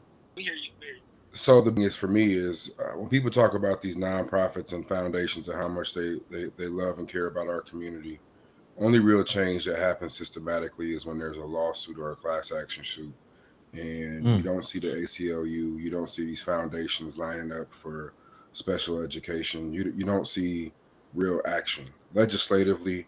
It's a slow process, but when you go back to any civil rights issue, it's oftentimes a lawsuit. That it's most of the time a lawsuit, class action suit saying we want change, we want to do something different. Clearly, the state is violating its own laws. It's an easy class action lawsuit if somebody had the funds. So, Mm, maybe it's time for us to stop talking about how we want to change it and put some dollars and file a lawsuit to make sure that it gets changed. mm. Litigation, man. So what? Who would be sued in that? Is that the department? Yeah, so it'd be just like be in my opinion, it's not my area of field, but a special Mhm. education lawsuit against Omaha Public Schools. There should be a juvenile justice system, a couple different lawsuits against Douglas County, against the state of Nebraska. In this case, it would be the state of Nebraska who oversees caseloads, and do a deep dive into some data during this lawsuit to figure out how many parents are actually losing their kids because of the system, not because of them doing something wrong. Mm. Wow. Yeah, man. I'm learning every time I talk to you guys. I learn more and more. It comes down to like can we legislation means it's starting to mean can we raise some money for a certain situation? Oh my God, I'm gonna have to pull you down when can we raise money for a certain situation, and then also if they're not if they're illegally or not using the money in the way misappropriating funds and not using the money in the way that they're supposed to, then litigation might have to happen, and that's now we understand why the ACLU comes into play sometimes and stuff like that. So it's really interesting that's too bad I mean it feels too bad to me that is always how stuff has to be dealt with. I don't know if I'm getting it wrong, but No, yeah. you know I, what I'm saying. I get that same sentiment. Like, We just trying to help. We just trying to get these kids help. man, you Like got why we sued. why we got to take it to court. I'm gonna jump in the chat real quick just because there's a lot going on and a good question, couple good questions in the chat that I wanted to get to with you guys. First of all, Mr. Erica Fell says I've been told that there needs to be legislation to hire more. For some reason, the number is dictated by law here. Nobody thought of population growth when the law was created decades ago. Tony Johnson says lower admin costs and top salaries pay case workers more. That's definitely what's needed. Amy H. Dot says systematically it needs to change. Hiring is not the only solution. Our foster kids were treated like a file on a desk. Yeah, The training, the preparation, the lack of transparency and support are all issues. man. And kind of speaking to that, that's a lot of things that I would hear from my wife talking. Kind of Mm, talking about and checking her coworkers on how they're viewing families and how they're talking about certain cases and things like that, and just the sheer amount of work each case takes. I mean, to kind of bring it down to a ground level. We're talking about a family who needs to know about court hearings, needs to know about doctor's appointments, setting up respite visits and coordinating with foster homes. It's a lot that there's transport that's going on, who picks up who from school, and all of that is hard to manage if you got a revolving door of caseworkers who have to again kind of get abreast on what's going on in that case every so months, and then they got 30 other cases that they have to deal with. It really is, man. I can't really say what I want to say, but it really is just a horrible situation. It's a very bad, smelly show. Yes, Uh, yes. Thank you. You read my mind. Tony, You read my mind. Miss Erica Phelps says to what you're talking about, buddy. Miss Erica Phelps says in a number of other states, the HHS isn't the one who manages child care licensing or child welfare. The Urban League does, and in Vegas. Hmm. So other entities may be helping out with some of this stuff. Is probably that. I wonder what the system, what the formula is for that for here. What other organizations they're teamed up with, and what helps. So. Just one more last comment there too. She says in order to get the city Omaha planning to approve home child care to expand two more children in a home or to a home, they have to be threatened each time with a lawsuit. Then they quietly approve. Ain't this a mess? Man. Amy H. Dow says there was a big systematic change from having orphanages and how damaging that was for children. We need data to prove how the current system and way of doing things is damaging to children and families. Lots of good information there. Really appreciate everybody putting this information out and having a discussion about this. Definitely some things need to change. So I'm sure that we're talking about this now. The senators are telling us how they've been a part and what you guys have been a part of, and what you see the thing. So your advice on what to change on this, and we'll keep on talking about it and see if we can get to some new stuff on it. Yeah, and to kind of wrap up, going with Senator Wayne was saying, actually, there, according to the article, in Kansas, where St. Francis Ministries is actually based, there has been a class action lawsuit and a call for more federal oversight. So maybe a federal oversight, and we might see the similar activities in Nebraska, possibly. Yeah, I wish somebody would write something about the whole situation all the way back from 2 or 3 years ago with St. Francis Ministries and all that, just to kind of we'll pull all those articles together and see what the big picture here has been as far as that's concerned. Because Yeah, man. whatever came of the the baseball tickets and the this and the that, and Pete Ricketts' involvement and so on, like whatever came of any of that investigation, Yeah. have you guys heard anything on that stuff? No, and I don't, honestly, I think it's bigger than DHHS or child welfare. I think it's society in general, Hmm. and the amount of poverty that has been allowed in our Hold on for communities that. for years, and how the government hasn't necessarily done its best to make sure no American is in poverty. I mean, we call ourselves the land of the free, and we got kids going to sleep hungry. We sending billions across seas, and it's hard for it to me. It just it's society, it's the government, it's our country is at fault for all of this. Honestly, It's Man. not. It's just another symptom of that same situation. Of course, Hmm. they go. Kind of Yeah, going back to your whole analogy of the pond and the fish, Paul. Do you fix the fish or do you fix the pond? Um, so yeah, very interesting. I we also never fix it. remember, right, never fix the pond. And I do remember speaking to Senator McKellar Kavanaugh, who kind of brought this all forward and was kind of leading the charge on that, as I recall. And getting the sense after talking to her, like everything we were hearing about even the baseball tickets and all that was just really the tip of the iceberg. So yeah, definitely, feel like there is more information out there on exactly what happened. And remember, they took her off that. They took her off that committee. Yeah, yeah, yeah, yeah. She was heading up, and then they took her off of that because they didn't. Very interesting. Very Shifting interesting. gears real quick, man. I know that we don't want to spend a whole bunch of time on this. Wanda Lewis earlier in the chat says a proposal was submitted to the city from the legislator to change the current property tax rule, wanting to change the current laws that give you 3 years to pay your property taxes in the rear to just 2 years. You can lose your property after 2 years of delinquency. Can you please ask the senators about the recent proposal to make that change? You guys know anything about that one? I I haven't do. seen it. Excuse me. I do. So I actually proposed a bill similar to that, and what it comes down to is we got some properties that are in the rear, and it's a double-edged sword. So when you hear 3 to 2 years, it's really not 3 or 2 years. It's actually 4 to 5 years. And so, because after your third year of not paying your taxes, it's a full another year. Right now, the current law before you could potentially lose your property. It's a double-edged sword because you have people who are sitting on some property. Matter of fact, we just had another house burned down that was vacant, dilapidated. But at the same time, you're trying to balance those who might get behind, and you don't want grandma's house to be lost, within 2 years because you can't find the funds to pay for taxes. So it's a balancing act that you got to figure out. The biggest thing is there's got to be a lot more notice requirements and due process. And then a recent Supreme Court decision said that you can't just get a $100,000 home for $1,400 in back taxes. That's considered a taking. So you're going to have to pay that difference in equity is kind of what people are talking about. So there'll probably be some legislation on that.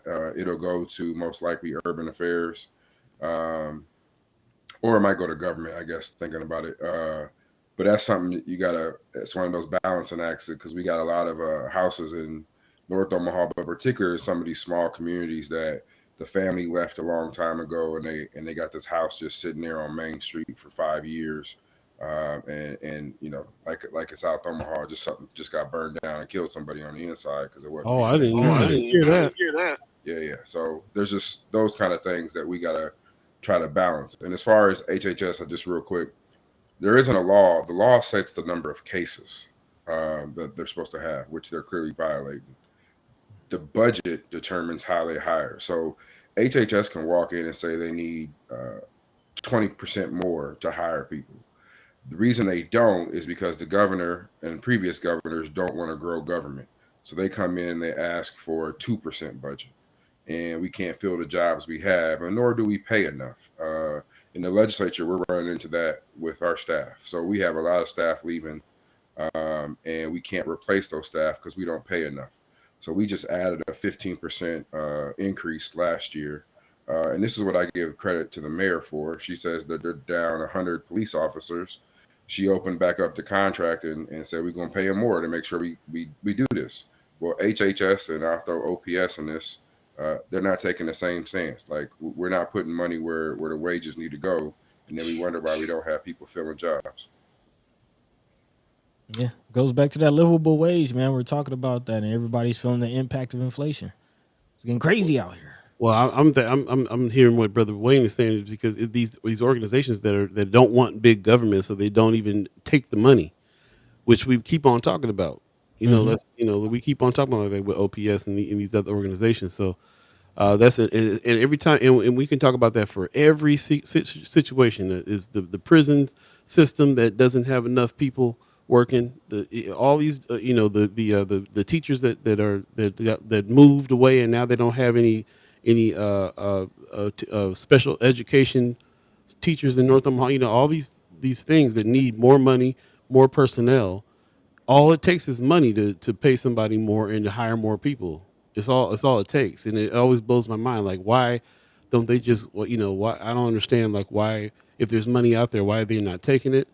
And you just kind of answered the question for me on that. Like, I forget sometimes we're in a red state. They don't like big government. There's a lot of organizations out here are going to say we want a smaller budget because we don't want to take government funds and have the federal government controlling us or whatever. And then stuff like this happens.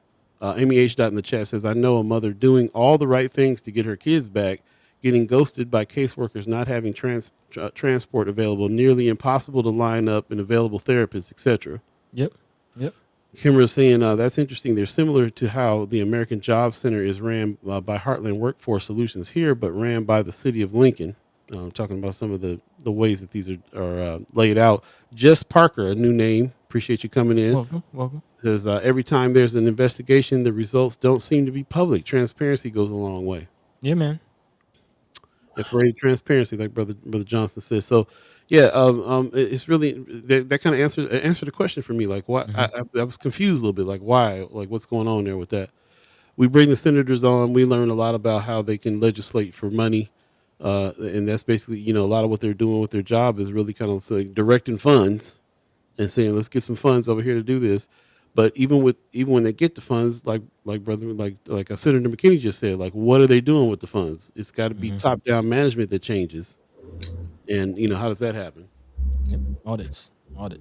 Yeah. But I guess we can switch gears. Is there anything happening in your kind of review or preview as far as what's going on, and any bills that you're looking at, anything that you're working on, any updates as we get closer to the session coming up in January? Either one of you. I hop in. I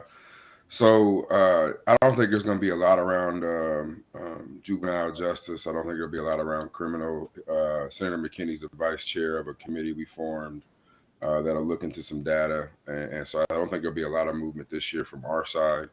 I do believe the prosecutors are going to try to lower the age for felonies to 12 years old, and to detain kids at 9 years old, and instead of having to be a probation officer, I believe they want law enforcement to be able to make that determination.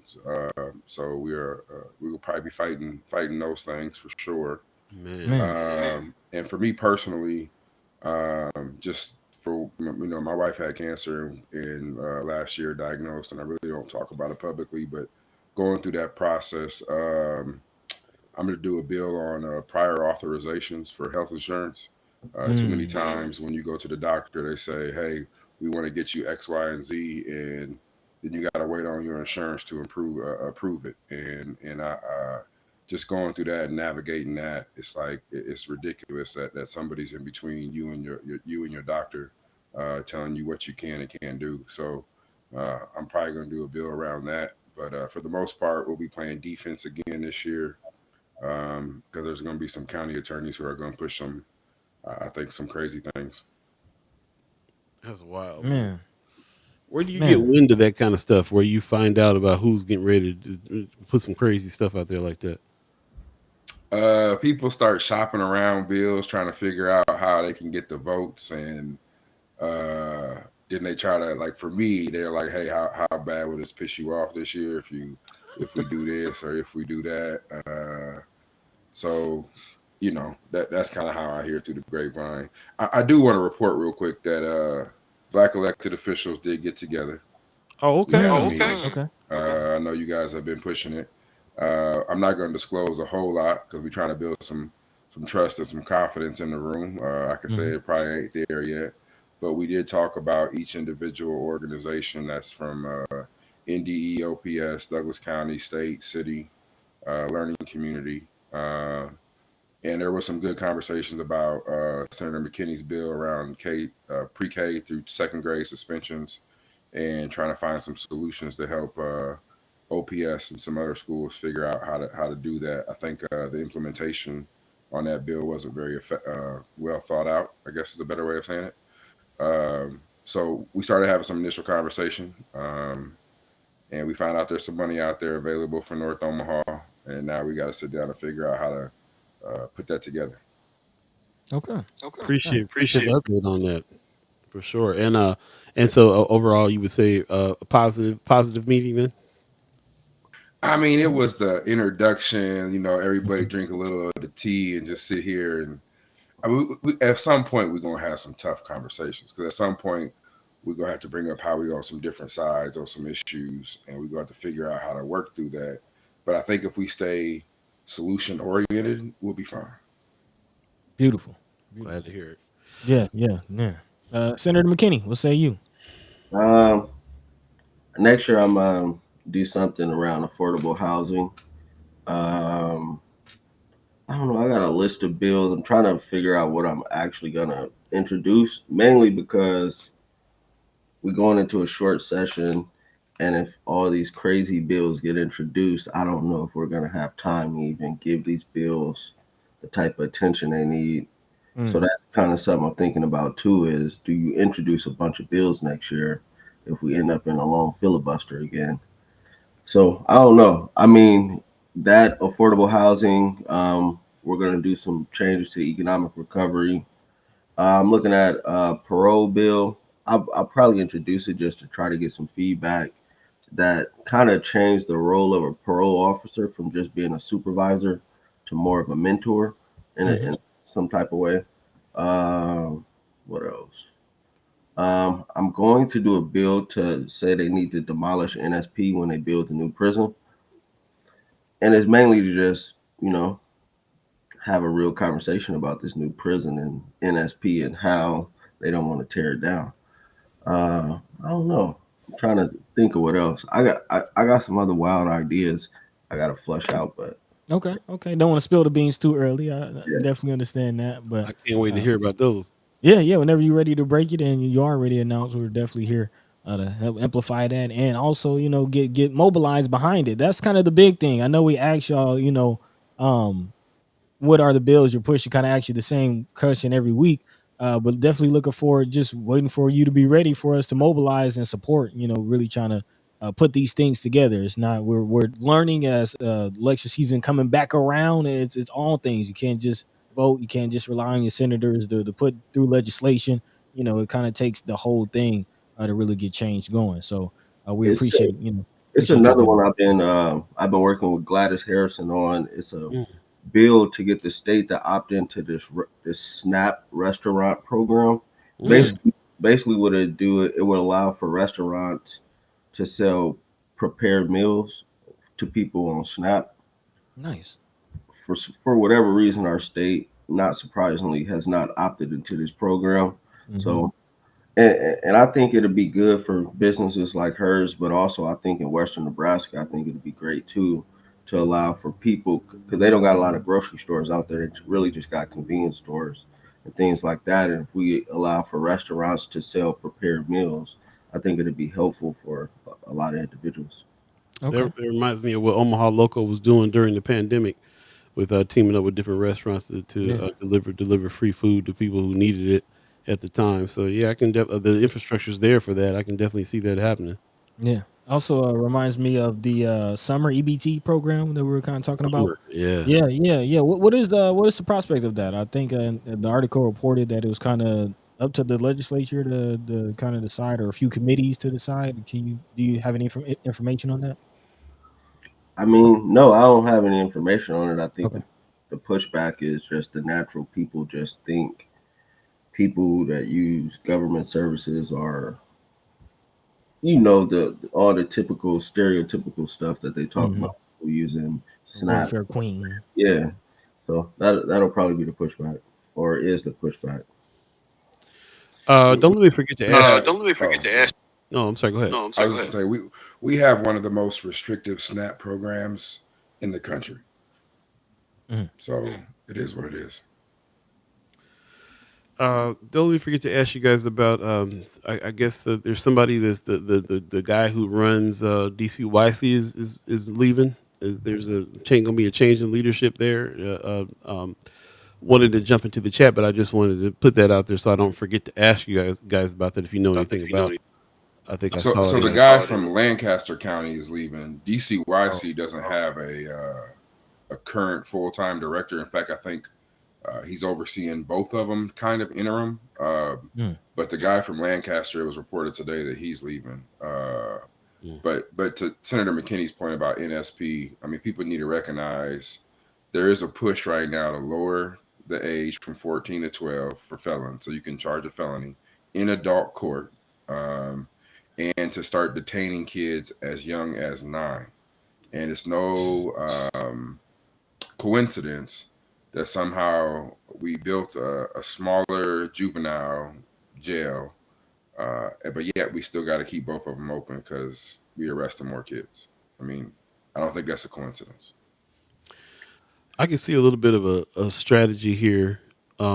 To Buddy's point about boost to the roots, about what we can do to mobilize, what we can do to help. It sounds like to me like we need to be helping fight some of them crazy bills while you guys are able to slide some things in that you're trying to work on forward facing. Is am I on the right track there? Is there something that we can do there that would? I mean, we already know that we can come down there and testify and so on and so forth. Would that help you guys at all to be able to try to push the bills in that you want to do if there was an army of folks coming and trying to fight these crazy ones? yeah, that's always helpful. People coming to speak out against it because then it's not just me and Justin saying this is a bad bill. It's the actual public. Because I think at some point they feel like we just crazy. So having the public come down is always great. And then And go home and then go home to their 9-year old and and call them a child. Man, I mean, it's almost sickening, man, when you think about it. It really is sickening when you really, really think about it. Like, rather than helping families, you rather just lock up the children, and then the system that's supposed to be reuniting the children with their families, it's not doing its job. it's actually breaking the law. Like, are they going to get felonies? Like, it's okay for DHHS to break the law, but a 9-year-old got to go to prison? That's ridiculous. Marianne Williams in the chat, question for senators. I'm hearing Brewer and Slama will be proposing additional stand your ground legislation. How concerned should we be? That one will be proposed. I'm for staying your ground in my home. I'm just not for everybody else having it. So I guess I'm against that bill. I don't mean to make light of it, but it's gonna come. I mean, they've been talking about it for years, and actually, we need to probably do something about our self-defense statute. It's one of the more confusing ones in Nebraska, and it's arbitrarily applied. But stand your ground is not it. Yeah, no, not at all. Always fun. They always every time you think, boy, I'm glad I ain't in Florida or something like that. Then the next thing you know, you're hearing this whatever that thing is going to be brought here some kind of way. Man, I mean, so people who don't understand the issue on staying your ground is if you believe something, like if you reasonably believe something. So it's a winter night here. A young kid is going to the wrong house, thinking it's the wrong. And half of our addresses in North Omaha ain't on the street. You can barely see it. Goes up to the wrong house. This individual feels threatened and now shoot somebody and not thinking through all of this and now. And underneath stand your ground, they can, right? So that it's that arbitrariness of not really thinking through things and not overreacting has been the problem, at least in our community, with stand your ground laws. man, Well, well, the thing I go back to is the first time I ever heard about stand your ground laws, which was with Trayvon Martin, and that wasn't him going up to nobody's house. That was some neighborhood watch fool following him around. Right. And then Right. they got So the bill is going to be both a stand your ground and the castle doctrine, which is so it'll be a combination of both, is what I'm hearing. So that'll be And what is another the one. castle What is the doctrine? council doctrine?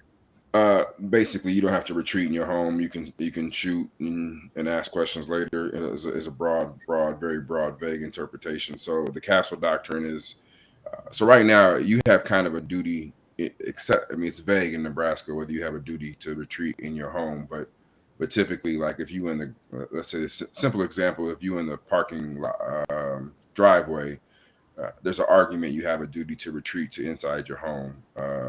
The castle doctrine, and I'm talking very vague, so don't use it as like legal authority. Is any time on your property you don't have to retreat. You can just open fire. You can defend your property. You can etc. So I heard it's going to be a combination of both in there. The key thing on this, and this is the government play, how they do things is it going to go to judiciary where it historically has, where we have a 4-4 committee, so it probably won't get out. Maybe, I guess there's a couple people I'm a little questioning, or does it go to government where it gets out 5-2 or 5-3? So then it gets on the floor. And so historically, those gun bills have always gone to judiciary, but lately they've been going to government too. Who makes that determination? The exec board, which has always been political to get in. I tried to get Senator McKinney on it, and some of our allies voted against it. So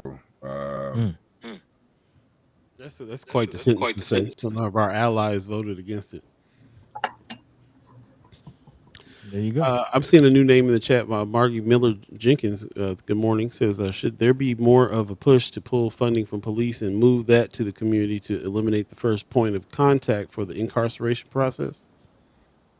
I would say, yeah. I mean, there was that push after George Floyd, and people pushed back on it. The whole, because what happened was they took the term defund the police and spun it a whole nother way. Like, oh, you want to get rid of police, but it really wasn't that. It was like people just saying like readjust the budget in the city to give more money to community services and less to police for prevention. But it got spun a whole nother way, saying people want to get rid of police, and that killed the conversation in my opinion.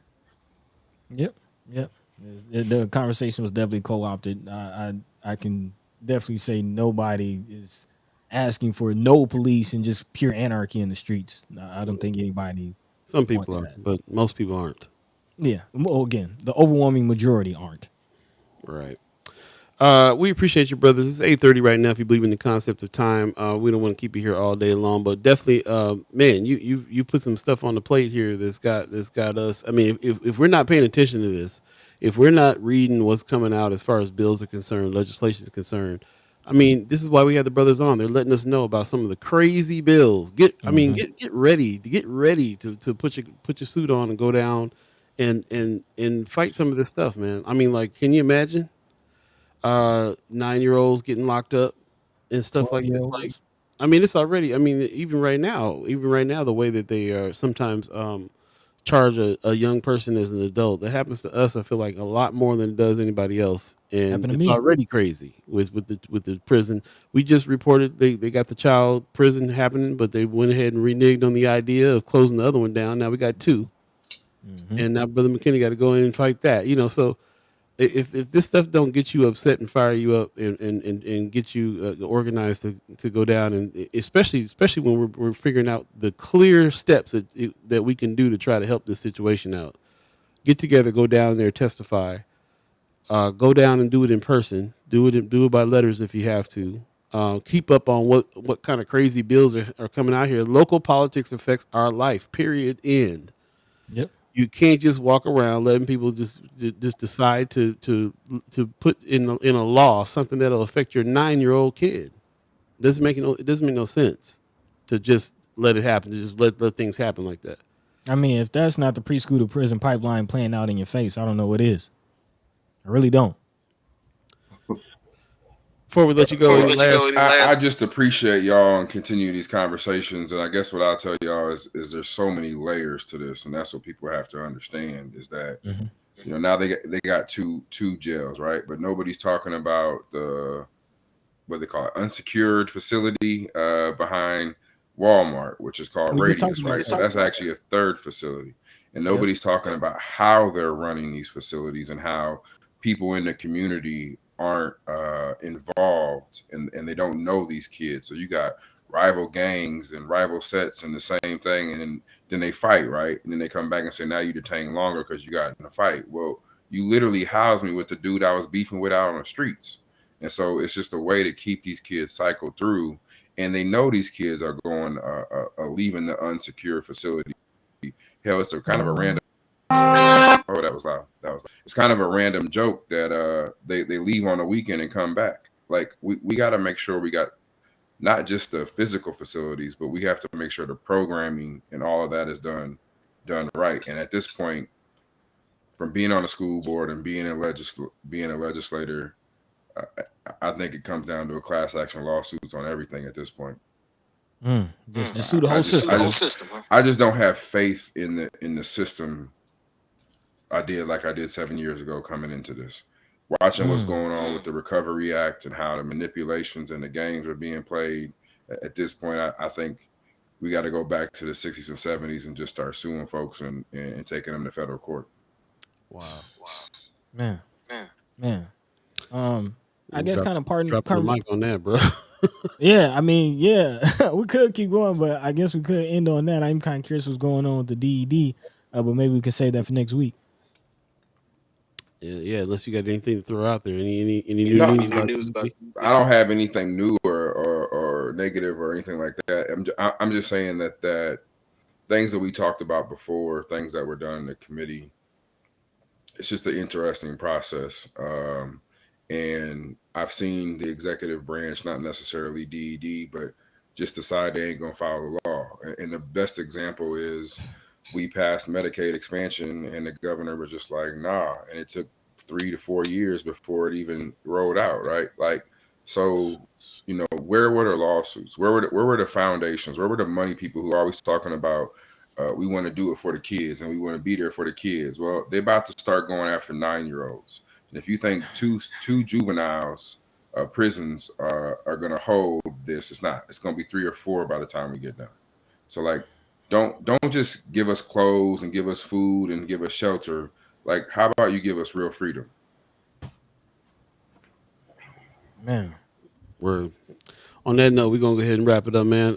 In the chat, Pop says, Senator Wayne, we're sorry to hear about your wife and wish your family the best. Oh, yes. Getting some support there. Miss Erica Felt also says, I'm sorry to hear about your wife, but yes, that bill is much needed. So support for the bill that you're gonna try to pass on that. She said, I just chose insurance last night, and the best I can find will cost me $550 a month for just one of my drugs to keep me cancer free. Amy H. Dot says insurance dictating care. Lord, we all have personal experience with that to be able to testify.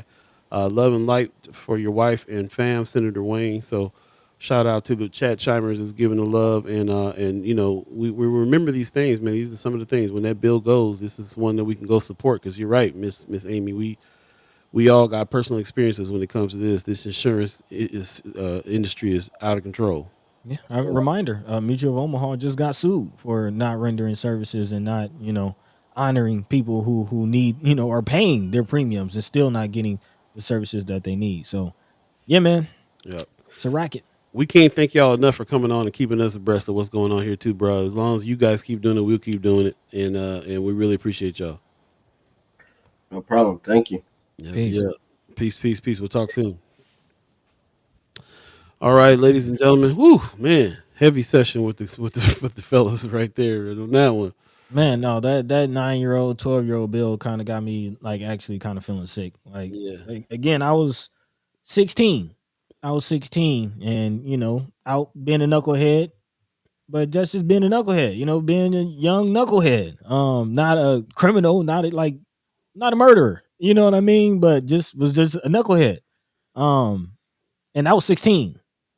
So to think 9-year-olds, 12-year-old, like a 12-year-old felon, like before you can even actually work, you lose your ability to work. Before you can ever actually vote, you lose your ability to vote.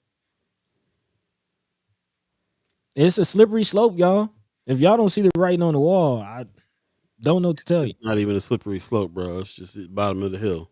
Man, a pit. It's there. You in the pit. Let's take a quick break. You're listening to First Sky Omaha Radio. First Sky Omaha in the morning. In the morning. Oh, All Buddi3 Da Gawd. All of you chat chimers, ghost listeners, radio listeners, stay tuned. We'll be right back, y'all.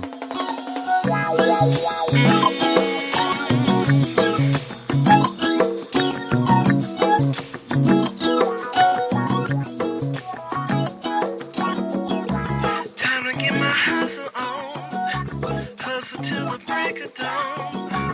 Do whatever makes me strong. Worry about the right and wrong. Time to get my hustle on. Hustle till the break of dawn. Do whatever makes me strong. Worry about the right and wrong. Living in the HIC. Brothers all surrounding me. Ain't no futures here. Just lives full of pain and fear.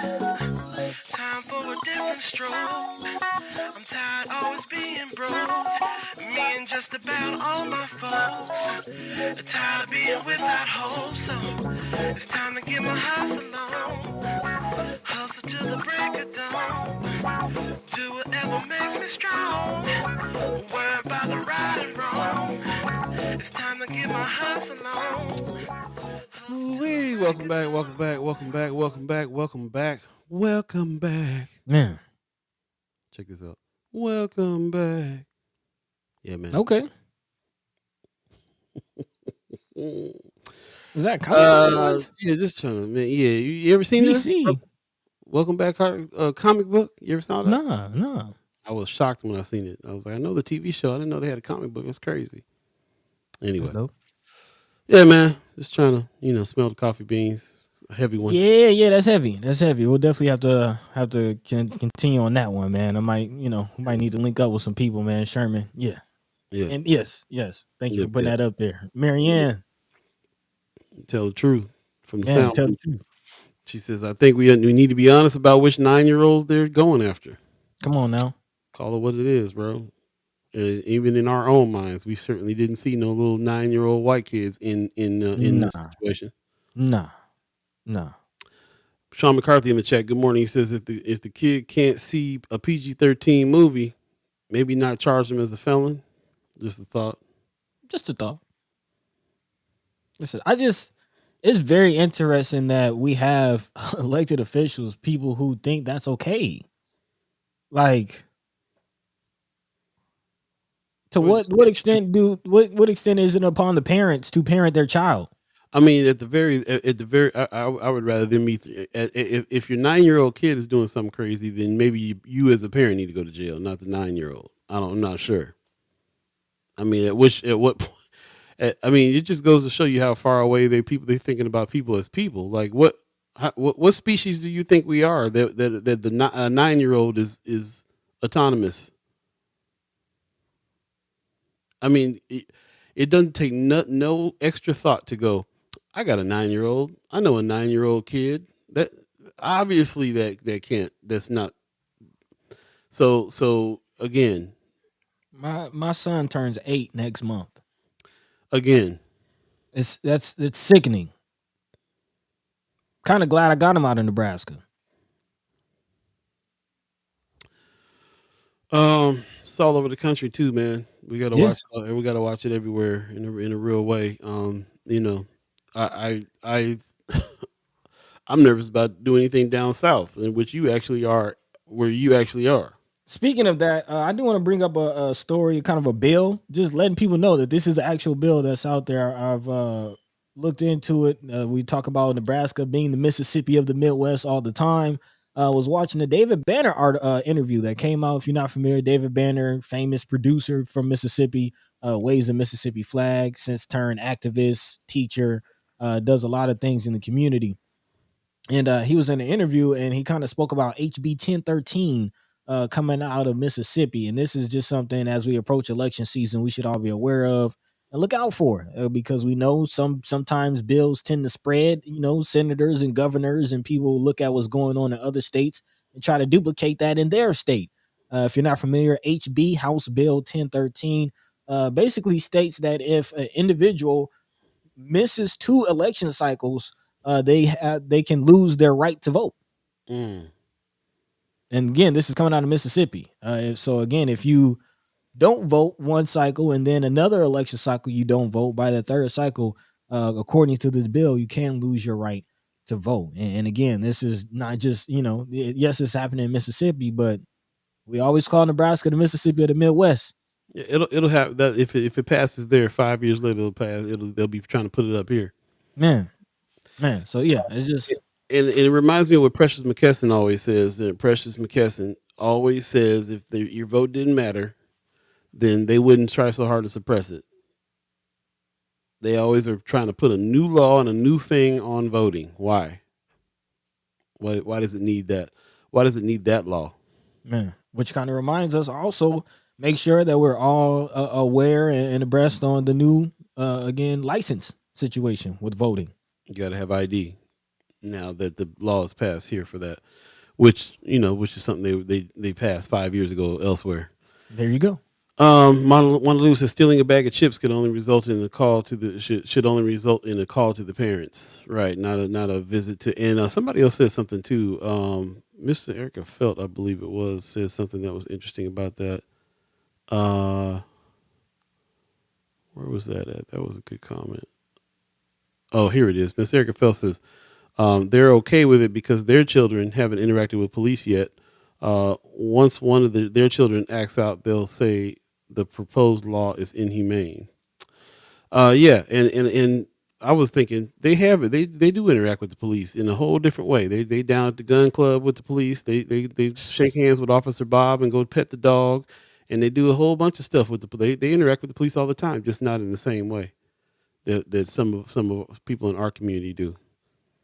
And yes, if they ever got treated that way, which they would probably never be, then they would say that it was inhumane. But that's the problem. They'll never say the law is inhumane because their children will never get treated that way. Man. Ever. Wow, they can burn down the house and shoot up the school and they'll take them to go get Burger King before they take them down to the detention center. Hello. They will never get treated that way. Hello. Amy H. come up with a good comment and question. She says, how young is allowable to testify? She says, I'll bring in my nephew. How can they look into these eyes, into these kids' eyes and pass that insanity? Man. Sean McCarthy in the chat says not voting is a form of voting. Forcing people to vote to ensure their voting eligibility does not seem like it would pass a Supreme Court constitutional test. Well, then now we got to think about who's on the Supreme Court. Yeah, Maybe it would pass.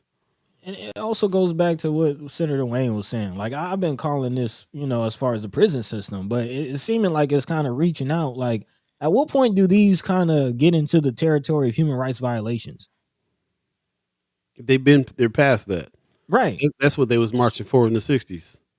Human rights.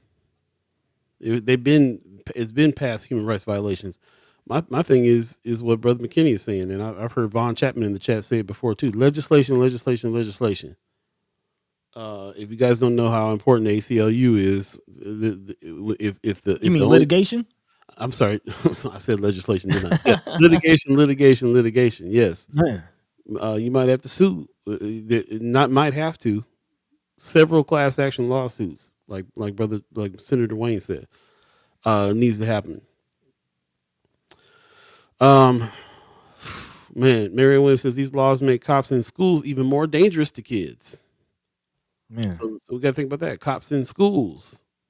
I'm gonna have to push back to another chat. Tony Johnson saying, if my vote mattered that much, local Democrats would appreciate it and be more engaged. I think that's actually the opposite. We only see local Democrats when it's time for votes. So they tell you your vote matter. What they're telling you is you don't matter. Your vote matters to get them in office, but beyond that, you as a person don't matter. That's what I'm seeing. Our vote matters. Our vote matters. But do we matter to the people that's being voted in? Is the question. And the answer is no. Wanda Lewis says a lot of things happen on these college campuses, and campus police are the only ones to deal with it. It doesn't go beyond that. We're talking about doctors and lawyers to be. What's the end of your thing? Did I miss something? No, she's saying like doctors and like people, the students that are at these colleges are studying to be doctors and lawyers. And right. Got it. Doctors and lawyers to be. Right. Von Chapman says, I'm a child of the 60s and 70s. We have black elected officials who can't work together to help fight these injustices. Ethnic control and ethnic cleansing is real and becoming more and more obvious. Yep.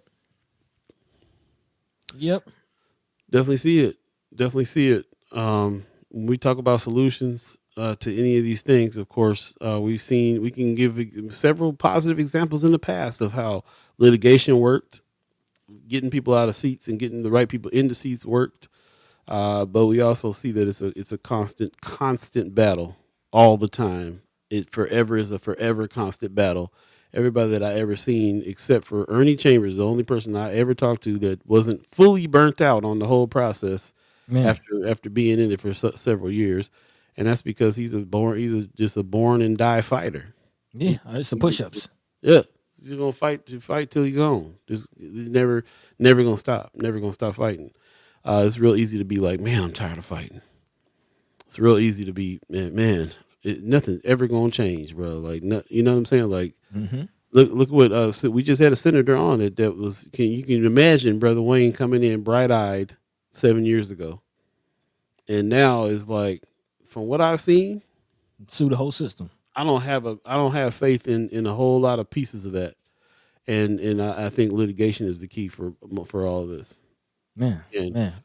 And that's when they said it, because they said it. We talked about the issue, and Brother McKinney was like, we were like, what can we do? Raise money to pay teachers. He's like, you can raise all the money you want to. Are they going to spend it right? Is management going to handle it right? So they can go in. You can go in as a legislator, raise funds. That doesn't necessarily mean it's going to solve the problem. You can go in, and then what will solve the problem? And then Brother Wayne comes back with, well, litigation. So, not only do you got to fight to get them the money that they need to do the things, you got to go sue them so they'll use the money right. Right. Yeah. I also do want to take this time to give kudos and flowers to Brother Preston Love Jr., who's one of those elders who's been in it, and still fighting. Just if you missed it on Friday, it just announced that he will be running against P. Ricketts for his congressional seat. Yep. I'd like to have him on again. I'm not really sure what the strategy is there. Even because even when he announced that, he said that he said he doesn't know if he'll win, but this will at least start the conversation. So I'd like to know what that strategy is there, and more. The same thing. That's a brother, that's an elder of ours that's been in it for a long, long, long time too. I know if he's done different things at different times. He was on other presidential campaigns and things like that before. I think he said when Jesse Jackson ran. Mm-hmm. Um, so what his efforts now are to make sure that people vote, and he's very much on the history tours and making sure that people have the right information. It seems like his tactics have shifted over the years too, based on what kind of pushback and feedback that he's gotten. And when I think about the stuff that he's doing, I feel like it's great and it's necessary. But just as necessary is people like brothers Kasim doing stuff for the BAA. You know what I'm saying? And different kinds of boots to the roots. Like I said, all of it is needed, but Mm-hmm. how do we start? How do we pick the lanes that we pick? How do we pick the lanes that we pick? We're in a position with First Sky Omaha that we've basically got on here and started building our constituency, our family of like-minded individuals who want to make some kind of change happen, and we find the language together for the fight. So we're not in the fight in the same kind of way. A lot of us are. A lot of us are knocking doors. A lot of us are doing a lot of stuff that when it comes down to it, chat chimers are out there Mm-hmm. doing stuff. We How's it appreciate you. how's it going to affect us in a few years to see what maybe all of us, maybe everybody who is a First Sky fan will end up going to law school because everything's going to be coming down to litigation. Is the only way to change anything. It'll be lawyers and soldiers. Man, the pen and the sword. 8:51 right now. If you believe in the concept of time, my goodness, fired up on this Monday. Yep. Definitely. What say you, man? Where we go next? Let's go ahead and do a little lightning round, man. Then get to some haps, and try to find a little positive spark to get back to the. We didn't even get no. I didn't even get no laughs on my little cartoon, on my little comic book here. Man, it was. I'm trying to change the tone a little bit, but it is what it is today. So yeah, let's do a little lightning round, man. And if anything, we could take this and be fueled and fired up for the week on what needs to happen here, because this is every week is a new change, new opportunity for change. Oh And yeah. that's what it's going to be. Yeah, So, really every day is a new opportunity for change. So we definitely appreciate everybody tuned in. And yeah, several things. Actually, a lot of stories we did not get into today. This coming out of the Nebraska Examiner. Conflict is arising in South Omaha over again Plaza de la Raza, which is a surface parking lot that is right on 24th and N Streets, an anchor spot along the commercial spine where occasional pop-up events and annual Latino heritage celebrations are held, especially if you've been to the Cinco de Mayo celebrations. I'm sure you spent some time down there. But it seems to be a disagreement in the community as far as what to do with that area. It's two kind of factions, if you will. Nonprofit Canopy South, who has come up several times on this show. They are the organization that's looking at redeveloping the South Terrace apartments, aka the South Projects, and then also Latino Economic Development Council. They are the two entities dubbed the Plan Adelante 2, which means moving forward. They're proposing a part to jazz up the plaza with features including an amphitheater, stage, playground, and cultural center. However, there was recently a letter sent to state and local officials, city and state officials from business owners along the South Deuce area who are calling for a parking garage for that location. So again, it's very interesting, and similar activities happening in North Omaha. There's some people in the community saying they want to do this, and some people in the community saying they want to do that, which is, as we've learned, causing some strains on the DED, who is kind of being attacked really from all angles and having to decide what to do with the funds that they have to do something with. Is not making this process or their decision any easier, which is definitely for us causing concern about how this will happen and just impact this whole system and situation in the future. So we'll continue to keep our eyes on that. Still working on getting some DED officials to come on to the show to give us a little more insight. But yeah, this is very interesting to see. Again, it's not just about the money. How are you going to use the money? Where's the money going to go? Money isn't the only issue. Actually, it seems like money isn't the issue almost at all. Like there's money out there, but it seems like there's a lot of other things getting in the way. So true. It's always True. seems like it's always the leadership. Yeah, Really man, comes man. down to it. There you go. There you go. In other news, this coming out of KETV 7, no such thing as affordable housing reads the headline as unsheltered homelessness on the rise, and shelters are looking for help, especially as temperatures drop in our community. Right now, I'm looking at 34 degrees Fahrenheit in the Omaha area. And again, local homeless shelters say that there is a lack of affordable housing, which is crowding their beds and stretching their resources thin in the eyes of those spending the night on the street. There is no such thing as affordable housing, according to Kendra Barnes, who's currently experiencing homelessness herself. She says no place to call home except for a bed at a local shelter. Beds are taken, family units are occupied, and we are using mats for overflow at the Lydia House, which is a facility for women and families. So again, we've talked about this, a lot of shortages around the areas, and not just again the Lydia House, not just the Francis House, but just really everybody seeming to struggle. And again, the whole affordable housing, using air quotes for those who are listening on the radio, affordable housing is again just an illusion, it seems like. So we'll definitely have to continue that conversation.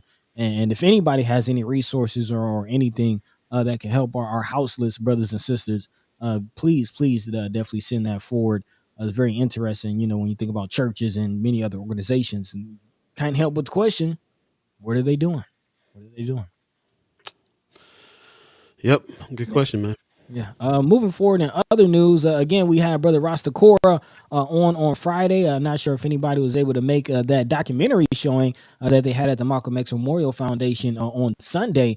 But again, talking about the food war, which is going on. It's a national issue, but it seems like, according to the Nebraska public media, Nebraska itself is actually above the national average, according to a recent survey. Food insecurity among households in Nebraska is higher than the national average. That's according to a new survey from the U.S. Department of Agriculture. More than 12% of Nebraska households experience food insecurity over the last few years, representing a period between 2020 and 2022, higher than the national average of 11.2%. And it's also higher than the average in most Nebraska's neighboring states like Kansas, South Dakota, and Colorado. So even in the Midwest region, Nebraska specifically is performing very poorly when it comes to food insecurity, which is very interesting when you think about just about how much percentage of our state is used for agriculture. I mean, Nebraska was known as the bread basket, like that whole region. This is the Great Plains region. We're known as the bread basket. Yeah, we can't provide food for our people. So it's very interesting. I think should be more conversation about how much of that land is being used for like ethanol, how much of that land is being used for other things other than food. We talked about Monsanto. So there's a lot of conversations to be had about what exactly is going on with our food system. Very true. Yeah. So big shout out to Brother Rasta for again reminding us that it is a war out there as far as feeding our families, feeding ourselves, and again, I remind us all that health is wealth. Man, them grocery prices ain't no joke, bro. Man, they're not. Actually, I saw a few videos on TikTok of some people just within a month looking at Costco and showing how prices have doubled up. You think maybe going to Costco you can buy in bulk and save some money? Nope. Inflation rearing its ugly head just about everywhere. So, By the way, I just saw a report. Aldi's is still the best bet in town as far as the lowest food prices. So, man, I've definitely hopped on the Aldi's train recently. That's my spot. It's my spot. most def. Yeah, Cool, man. Pretty much does it for our lightning round. Does it for the lighting round. We appreciate that very much. Thank you. Any ideas or thoughts or comments that you have on that? Go ahead and put them in the chat. Put them in Friends of First Sky Omaha, which is where we go to when we're not live for a lot of the conversation. So we appreciate that very, very, very much. That everybody who's contributed there so far. So lots going on there. I just got confirmation from Sherman Wells that he's going to be on Wednesday. So tune in Wednesday while we speak to Brother Sherman Wells about the situation with Brother Blake and a few other things that Untamed is behind and what's going on. So, and like I said before, if you hadn't heard it earlier in the show, he has a live stream that we went ahead and copied over to Friends of First Sky Omaha for you to check out. So definitely check out his live stream. Get ready for his talk that we'll have with him on Wednesday, and we'll be able to dig a little deeper and find out what's going on, man. Because it's not just about a missing brother; it's about a system that allowed this to happen and is not coming through for us when it comes to it. So it almost seems like a system set up for this to happen. Feels like it. Once again, shout out to brother Levelle Wells and giving him his flowers and things like that that's going on now, and really dig into his article as well. Watch this if you can find it online as well. We'll figure that out. Get that on Friends of First Sky Omaha so you can see what's going on here with his deal, and we'll try to have him on, man. We'll try to get with him this week and talk to him about what's going on here. So shout out to him. Shout out to brother Marlon. I know it's his born day today. Yeah, happy birthday. Yep. And also prayers to Mama God for thank you for giving us an update on what's going on with your health. And like I said, we'll put it out there. Please give us a call. We'll do our best to help with anything that make your life easier while you're going through this time as well. So, man, lots going on this Monday, and I hope it inspires us and fires us up to stay vigilant and to be diligent about the fight that we're in, because it's all a fight. It's definitely a fight. Get boots to the roots, y'all. Boots to the roots. Buddy, you got any words for the people? Yeah. Before we get out of here again, we do usually use Friday for our extended haps, but reminding people tomorrow a few things going on. Stop by the Benson Theater if you've never been there. Check out the beautiful venue. Catch up with some beautiful people and get you some good drinks. Both alcoholic and non-alcoholic. Get you some drinks and have a good time. And at the Benson Theater again, that's at 5, right? For you get the happy hour starts like I believe 2 or 3. Okay. But the One Omaha talk starts at 6. So yep. I'm planning on being there like 5, have a little cocktail, have a little conversation, then go in and check out the show. So maybe I'll see you there tomorrow if you come. Yep. And as Paul just alluded to, again, One Omaha having the From the Ground Up series. Sister Kimmer making sure we got it right.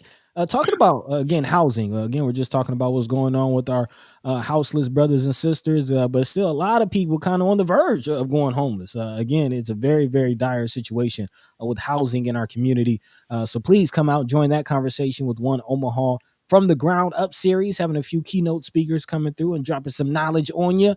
So definitely check that out. Again, that starts at 6 at the Benson Theater. And then also tomorrow, reminding you that the DED, they will also be having their open house at the North Omaha office. Again, that's at 7:30, I believe 7:30 to 9:30. So if any of you have any information or any questions about what's going on with the DED, again, Economic Recovery Act, or any program coming through the DED, that'd be a good time to go ahead and meet with officials and get your questions answered. So again, that's going down tomorrow at 7:30. I'm not sure the location of the office, but I'm sure if you can look on the DED's website, you can find that information there. But at any rate, man, we definitely appreciate the senators for coming through and dropping some jewels on us as well, getting our minds going, getting us fired up about what's really going on in our state. And big shout out to all of you, the chat chimers. We love you. We thank you. We appreciate you as always. Ghost listeners, we know you're there. Even though we don't see you in the chat, we still feel your presence, man. So we appreciate you. We love you all the same. And catch us Monday, Wednesday, and Friday here on First Sky Omaha in the morning. In the meantime, in between time, Paul B. Yo. Take it away. Man, just want to give a shout out, and thanks for letting us go past 9 o'clock here to talk about this. Don't forget to get your tickets for Dr. Umar. It's going to be a pretty legendary situation here. Black Agenda Alliance presents their in honor of its 4th year anniversary. There's going to be a talk by Dr. Umar, who's going to come through. This is December 2nd at 4 p.m. Location AOS 4224 North 24th Street. So definitely get your tickets, man. Go to info@baaomaha.com. And you can request that. They also give a PayPal and a Cash App, $ BAA Omaha, and the PayPal is at info@baaomaha.com. Those are the 2 places you can go to buy your tickets. So go ahead and get your tickets now. I heard a lot of people getting tickets to go to this. Good support. Good. It'll be a great support for that. And a shout out to the BAA for bringing Dr. Umar out. This is coming up, and we don't want to let it slide by us. So this is December 2nd. This is happening. Might as well go get our tickets now. Make sure that we're going to get there and be a part of this. There will be limited seating. Please arrive at least 1 hour in advance is what they're asking. So I do believe this is one of those events that's going to sell out. You don't want to miss it. Get your tickets as soon as possible. And let's support the BAA. Big time, big time. There you go. I just want to thank everybody for jumping in. Also, I saw a comment by Paul Philman earlier, which I really appreciate. He says, First Sky continues to be critical source of important dialogue regarding racism issues and efforts to address them. Stay strong. And I really appreciate that comment. Thank you very much for that. We are trying to do our best in the space for sure. And I appreciate the recognition on that. Pop says, brilliant show, great guests, and phenomenal comments from the chat chimers. I agree. Says, we learn more with every show. Thank you, Paul and Buddy, for all you do. Thank you, Pops. Thank you. Appreciate you very much. Yeah. Appreciate everybody. Miss Erica Phil says, great show. Please drink your water and be good to yourselves. Thank you, thank you, thank you. Yes, sir. Yes, sir. Get it going. Get it going. Just a short little story on that. I was in the water aisle standing there because now it's like the cereal aisle. There's so many choices of water now. I'm just like, what do I get? Older black gentleman came up right behind me and grabbed a pack of alkaline and told me all about why I need to be drinking that alkaline water. There you go. And I was like real proud. I was like, okay, man, I thought I'm the younger cat. I'm supposed to be telling you about this alkaline water. He's now, I'm all on this. I was like, that's what's up. So appreciate that. I'd like to see my community, especially the older men in our community, taking care of their health. Yeah. So please keep doing that. Please keep doing that. We need our elders and everybody else. So stay strong, stay safe. Health is wealth, like Buddy always says. Yeah, man. Can't do nothing without your health. So please take care of yourselves. There you go. There you go. Yep. We're going to get out of here. Thanks to the Omaha tribe elders for allowing us to be on this land and speak while we're here. Thank you to our elders for allowing us to speak before you. And thank you to our chat chimers for allowing us to speak with you. Thank you very much for your comments and your questions and all the intelligent things and all the information that you bring us and help us to understand things even better than we did when we started. So thank you so much for that. Appreciate that. Appreciate everybody who is a member, a sponsor of the channel as well. The $10 people, $20 people, $50 people, $25 people, everybody who is contributing. We also need more members. So please consider doing that by going to firstskyOmaha.com and hit the donate button and become a reoccurring member of the channel as well. And if you're over on YouTube, please hit the like and subscribe and tell a friend, all those good things so we can build up our audience even more and get even more voices in to be able to have more and better discussions going forward. In 2024, we're really looking forward to making some changes and doing some things, and it's coming up. So we really appreciate that. We only got a few more sessions in the season, man. The season's coming to a close pretty soon as well. We'll be taking a break around December 15th, or is it 16th? Mid-December. So when you look at the calendar, man, we only got a few more shows this season, and it is what it is. So yeah. It's by. Say what? You got stuck there. What you It say? flies by. Yeah, I had to Really pull up the does. calendar. It flies by. Yeah, we only got like 3 or 4 weeks left. Yeah. Yep. So it's coming to a close, man. So like I said, take this opportunity. The challenge is still out there for you to join your neighborhood association. Start one if you don't have one, and we'll be checking in, man, this last 3 or 4 weeks to see about people's experiences. If they've done that, if you guys have done that, then you can let us know how the experience was and what was going on there. So we'll be asking about that in the next 3 or 4 weeks as well. So if you haven't done it yet, please do. This is the challenge of season 6, Boots to the Roots. Join your neighborhood association. We'll be checking in with Precious McKesson and Kimra Snipes on the neighborhood issues in the last part of this season as well. So definitely do that, and we'll check in with you on that very shortly. I'm gonna go ahead and get out of here. Thank you so much for joining us again and letting us stay past the agreed 9 o'clock hour. Thanks for everybody that stayed with us. We will see you Wednesday. Once again, Brother Sherman L. Wells has decided that he will come on to the show, and we'll be talking about that. So please go to Friends of First Sky Omaha, check out Brother Wells' live stream, and get caught up on what the situation is so we can have a lively discussion on Wednesday. And until then, in the meantime, between time, take care of yourselves. Peace. Peace.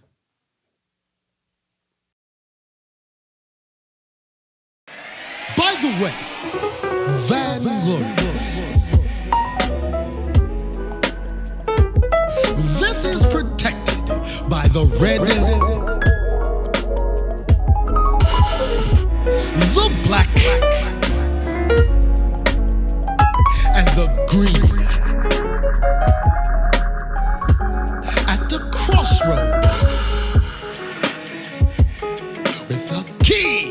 like any